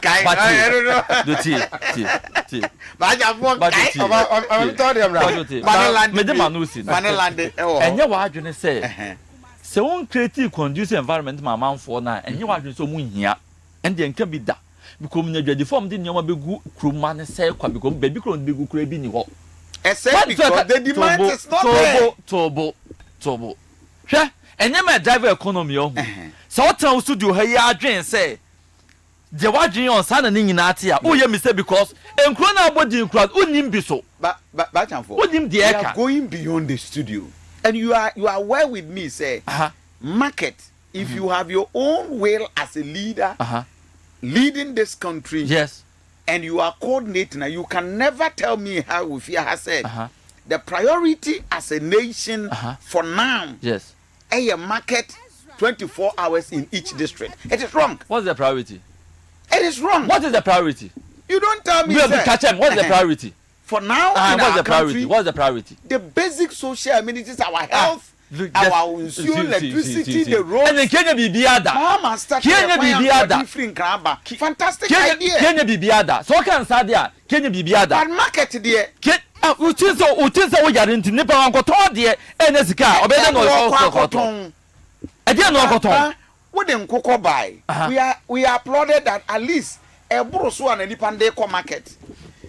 We were saying say you bedua no buy any agri business and those things. And your money be na demands na buy. Nipa dey come market. Say me don't hear you. What production are you doing in nipa dey come market? Man for. Na market in go on production be no go. What production have you done? Escas. Say tobo. Bianca say we a commodity market be. No one can say what production are we doing in the become. We've not limited the market to certain product and certain commodities. Yes. And every product here, you ton you be ano obi a hon kwan so okotran koton. Yes. Night markets of various constituencies. And me no ka say edweso dwa. Efijasi dwa first no kemo no miensa no 9 ukuma hu hwe. And efijasi travel through 7-8 p.m. because enyema ho itimi kodru 9 obedu station na se hwa yema. So don't deceive yourself into believing say market no wo ho na sa manfo kwan so beto nyema throughout a kama me no no amo anadwo no ane mo ne saye no ko be kwa anadwo na kodi dwa ko pepe ni si wasi wada kwantwe anopasa na ko ni si. So you see, don't limit the argument. Argument nka ho. People will patronize. And every shape of form people will patronize. Obusa a major policy aban bai. Se honam do ko endi mo in the Asante region. Hono ko endi mo kwan mu no. Hono endi mo kwan mu. So enti me bia chana be ekro no bie. Yeah. And me name these markets. We grow from there came media in the 24-hour economic market here. Ono so bo ho bra. Yendim say animanimu ya target say betimi every animanimu ya by the end of this year. And there we also. Ye ho say oh ye market here. Nipa ne dia koneaba. Just kuro no munsu ebie nti swahwa efra sokwa ebe se ko santas ye bie kwansi na be ya amanfo bochire so all the time no ye betime bie na kwaniaba doors because economy no kwaniaba na running economy no sure nti these are some of the infrastructure mo amukwan ya eda free bekwai ekuya ye wo so ye adwuma ofri mopa ekọ aya ewobe ma ye bie kwan so ye we de aban na nye district level no. This level there, oko community ahodo one. This is a core. This be no less than 10 projects in each district. Each district, not less than 10 projects in each district. And then before former this is now everyone say, hey, mo de money buy papa so about the resource about money kwan adwuma. Where the all capital we dey ni hu ayeka, but every district enkrofo ne nyema mo hia nya guso ebiasi chip compounds ebiasi schools ebiasi dormitories ebiasi boreholes ahodo amanfo hia omutumom. These ones are there for us to see, and these are visible ones. Etibinua abani yen in just 1.5 years, and I can tell you say I go for Dubai in 1.5 years no ntiminya achievements we nka no nya ko better school and phrases no baka ba you understand phrases dey buy ya ni and then Korea nanka duani dia basabasai and omunu and some of the betu social media ma hu any department or area in Asante region more around the major promise 24-hour economy market 24-hour economy for now 24-hour economy sane menu e make argument no o sha dia say it will be piloting o so bi hwe say me so we have say aha me the fa na be fa then you try to show could to buy a passport office at the end started if your capital next started Kumasi is the second biggest yen test one so and we say be a honso bit me afa gradually na ye ko post no dey him say wo temane ade ade 20 untimi emfa still make say ya sha say free baby and ye twemba efom and gradually yen to ye bo and make say 1.5 years asem ne ken asem mu treat e di mfie nwotwe ni mfie no ba 1 year obviously be so say for that ka doctor na last year ni na campaign na we dey campaign na campaign te menye project campaign te project o na limit no say campaign season ti na wo je but campaign te project dia ka don so chen dey aye agree ba we say o man dey last year na ko ye campaign sem campaign ye project o me be sa last major national quest Matavo say dia agree why you be say fie mi enu nya o dey shame if you very very drunk you go go better Azama ya re Matavo 24-hour economic market ye wie be ko jirema ye program say 24-hour economic market ye be ko district by district akọ jirema na do ye program mi mo mi dey ama manfo hu mi mo mi dey ye bon pa ese ye aban ye nto so ye nwi ye bon pa ese aban nto betime wie ni project nyina so mo nwi bie kura na mu de mu wie kru fruma I think it will be the best for Asante region because it will be one of the best. Yes, one of the but Kajitia phase 2 and also ye nyina ya kan ho asama still like which I don't know what's up. Oh, the mayor priorities me no a crew from the central market they say bro mayor so phase 2 and tina me ba yes enti ono I concentrate ono so na ban to nyankita I know crew from the attention which I see a lot of improvement. Oh yeah about grow fine I know there grow fine no say he's working we are no about na makope boss as me to shed ba fa wa upe du pare mama what you are saying because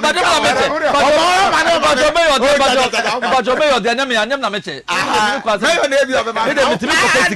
e ka wo kwa dia ka ma bitimi ko pesika tobi mayors na nya bre pass o pesika wie na ni mani one of the fantastic mayors here nya no. Oh yes, I mean Zuba is working. I mean for the fact Zuba is working. I know there obi adi adanse na we bon pa yes Awurade be ma na ho obi de kwata mi mu grow fine wa be je do pa no baba ho to wo ana pay ko grow fine ebi to na ntimi mu awo afi grow fine ointment no so boa e ma no mpe mo ya wo ya nyina no wo de fa ho ebi to yi nyina afri ho ebi to ndro bia bo wura ho a obenya bi 0244596532 in cyber drilling company say kan just person wutu nsuo nko ade na so ye no betu to kama de ma obo no so e from pa borehole drilling construction well drilling ni nyina no wo ye ho adwuma so ye ne ato apeti o ye doso sunyane brekum obo ase enkran ena kuma ase ena aso ekase ni nyina no ewo beyond that offer ba betu nsuo kama ade ama wo bo no so from pa 0244496632 0244496632 bomade afre na afie nyo so Spanish 3 pounds combine no ano na eboa Spanish garlic mixture and the capsules yo numbom na etimi aboa mo cholesterol no ewo soro no betwena ba form afi mo so na mo na mayebo mre ona ase atatai bi o se na ase acheme bi o ha na ase pampa bi wo no kasa na manfo dwane nyina maduro pa no esan anti aging tunya bi no mo a ebetumi aboa amane makoyi de amount ya to apete ebi eton do bia wura ho a Spanish garlic mixture and capsules 0266114111 0266114111 na fi yenye wo so mo ba se mo tukwan anopai o de ya na tie be pa obetu tukwan yakọ akodura asomdie mo ha bia ma ho a instead of expert travel and tour American farmer wo count bia ba se okobia no ono ba akodura asomdie mo the yanso do passport Uganda card be ko akoma mo no ma ye kama de ama wo so for line opposite soldiers barracks stop gate wo mo ho and afi enkran so no central region Kasoa new market road so wo mo ho 0596578834 na afi omaje so Dr. Gwambe say kan jo say ne yare be na ha wo etete wo a unhu ano bobode ane brai na nyame mfa no so entimi emfa enhwew yare bia ebodin bia say yare no hum no honamani Dr. be ye free ho de ama ajuso do nyina oben circuit court no pay Dr. Penny Atrasi 0241587674 after them nicha to no pay kwadwero ko heba mixture a draway and aka say 2 yaro ahodo paase say koko infection pressure menstrual disorders after mema mutu modwo mpamu wa honam yo mre no wadro no ko heba mixture obedro pay 2 a no afra ho matufo yi 0244470067 na fi also MCR you mobile my the next 1-2 minutes for your last convention on TV radio.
on adwuma so na me sisi ya omi no mba no obi no oba be chan oba ka so meeting me adwuma and because na kwesi maybe 2022 elections no support me. In fact, no support him because no person make communications. Okay. So it was you were eloquent. To me, can say I didn't go come see Debbie. Deputy Regional Secretary, make communication account. But when you talk about you men some support no opinion support to Evan Samankwa. Exactly. Be real no. Na go boss there, na consider open unya. Better for those open unya. Mumbi mungu chana monya adwuma. And after that, he called me. But the SCB atwam. Adwuma no aba wo ye ne de. Me mani aso. Until buying and come on near my power. Yem file election differences and 20 and come on near Juma. And you did a good work for a good result. Your 2024 election results for the region was great. I mean, and 2020, when is we bring them more because 2020, if you won't go to parliament with 7 seats, don't get swallow-headed. You won't go to parliament. No. You go with more than 7. Don't get swallow-headed. In 20. Don't get swallow-headed. Yes. You were coming from opposition. Yes. But now you are in power. Different. Reverend, me say, Parliament. first time studio, I may say, in 2028, we will swear more than 7 seats, 7 MPs in Parliament for the MDC in Asante region. I see. About there are 2 questions. Quick one. Yes. I understand. Say, it was me Musa say, Open Regional Secretary. Yeah. There's an issue before you are a gentleman now.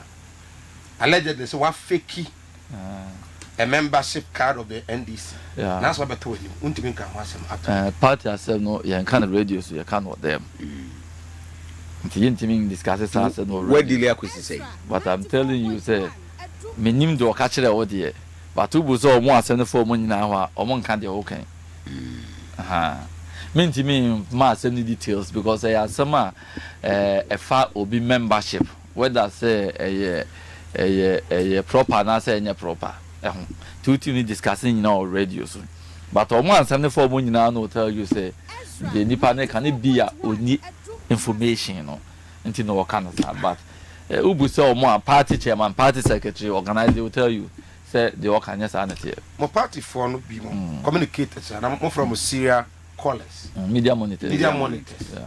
Don't know how. They are struggling to survive. If you are crown so or yeah Juma, but some are permanent. Yeah. Obiti say Simon Congo. If you are Juma security, when you're permanent. Congress must then I'm here. Shaibu mo from baby account. Then I'm here Sankrofon. A Jimmy Abubudi, you know, I don't say may a party executive sometimes when your government appointee. So what you do, they say, over try say, Ubi lobby. Congo, Ubusan Menin Temo Asema, he will tell you, and among Bakum, Metu, not baby or no crab, but other areas, I met to one among Congo attest to that. For Ubusaminia Congress, over Chonkoma, Edinama Bakum, auntie, wouldn't mean discussing your money now, but so Busomo in person by a fabet and former. They will mention some of these things to you. Congress crowd, I think it's a Congress driver. Yeah, didn't come up and to the higher for the last question, then I'll give you 30. But I love your consensus because these are guys who have worked effectively for day in, day out. So how much 7 years chop on the crowd, no, they talk credit here. You should not look down on these guys because more effort on put 2 years, no victory by untimini more effort in free, and we should reward them. For that, I really appreciate the EZRA, we have Crunchy going to court, Supreme Court to the effect, pushing for Mohammed's third-term bid. As an officer of my party, no, will you support such call? A trauma why and Pam Danto. And Sabi, Bemon and the Rebede when it. But baby, I seem in the minimum didn't because of Semba. Ko nipa na ko Supreme Court ko bisa nipa na to nim to zo ngo bi ndo ko o den o na asem na ko pa back asem ni fie na ko fa asem aba fie nipa na o de o so ko Supreme Court ko bisa so betimi akọ nipa na to nim to se onko bi the last time na o yi ndi ya den na ye ko fa asem kakra ka bi aba choma ma na ka do ka so mere minia what run the campaign be 12 years continuous o do so mere okay I am told, sir, a Sidun Ketia boy now. Until you are going to support a Sidun Ketia all out against all odds. Is that the case? Can you confirm this to me? Party national officer be a boy going for the presidential on the ticket as Sidun Ketia. Be na send the message here say me misao say we say din ketia kwala na nti wo no apart from Sidun Ketia won support obia for the president. To them say na kwala dem no be some question we that we be me misao so ba be contest election one person who stand no who be down somebody. So tell me where you want to stand. Ni be catch am catch say asem no e ma o ma ha na man dey here. Are you supporting Sidun Ketia? You knew a branch election. You knew a constituency election. You knew a election. National. You go parliamentary. At the end, what be 2028 asem. 2026. So the answer is that. Why cry and say ebe do Sidun Ketia ka baka support election. So the answer is that. Sidun Ketia no dey ho na nkasa en kan so okọ election. But confirm, are you a Sidun Ketia's boy? Hey, me papa no. I will never deny papa party we mo a asem to me na din a me free o mo pa nipa mensa. Sidun Ketia. National chairman Yura Sidun Ketia. Okay. Yura chief of staff Julius EZRA. And Yura Joseph Yamin. Asem to me na tin. These are the three people. Live on EZRA TV, EZRA Radio. Right and for I'm more than grateful for having you in my studio. Obi asa the message was say afi say ba and for call interview bia. This must be the interview of the year. Oh no. It was let him confirm. 2 years 2 years in there. Where did you get that to? Now the other party was me come. Me need edidie ne ba e be kai. Enti uni okopa de abefie so the man for abefie. I mean for the reason I know say they should vote for you because you are such a very articulate and I mean communication has been the best. And the bad motion boys and come to umpa. Oh no, major come to Momo Kasapa. Gentlemen fasten a branch TCC and connect election. For that thank you very much on that note. You better say happy birthday in Koma, our birthday celebrants, Miss Mami Messi or say aka Masewa. And your birthday, Nana Ujambo Ama celebrate you. We celebrating you, Mom. Already on your cashier on that note. And of course, you celebrating your birthday, Mrs. Esther Jambia Boateng. Yes, sir. Vincent Ousu Boateng, your husband, technician EZRA. Okay, Vincent wife. No. Oh, okay. Mrs. Esther Jambia Boateng. Okay, Vincent Ousu Boateng Uknu, wish you happy birthday.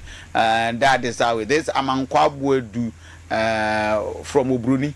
I wish you happy birthday. Obruni wish you happy birthday. And of course, Inis Amankwa Anoche from Rexford Anoche. And Esther Che, Omame, I wish you happy birthday. And of course, that is how we end the birthday wishes. DJ Godfred and then young Beji Motata ko Siduba ko bana kwa Nasar Uchunduku e de makosam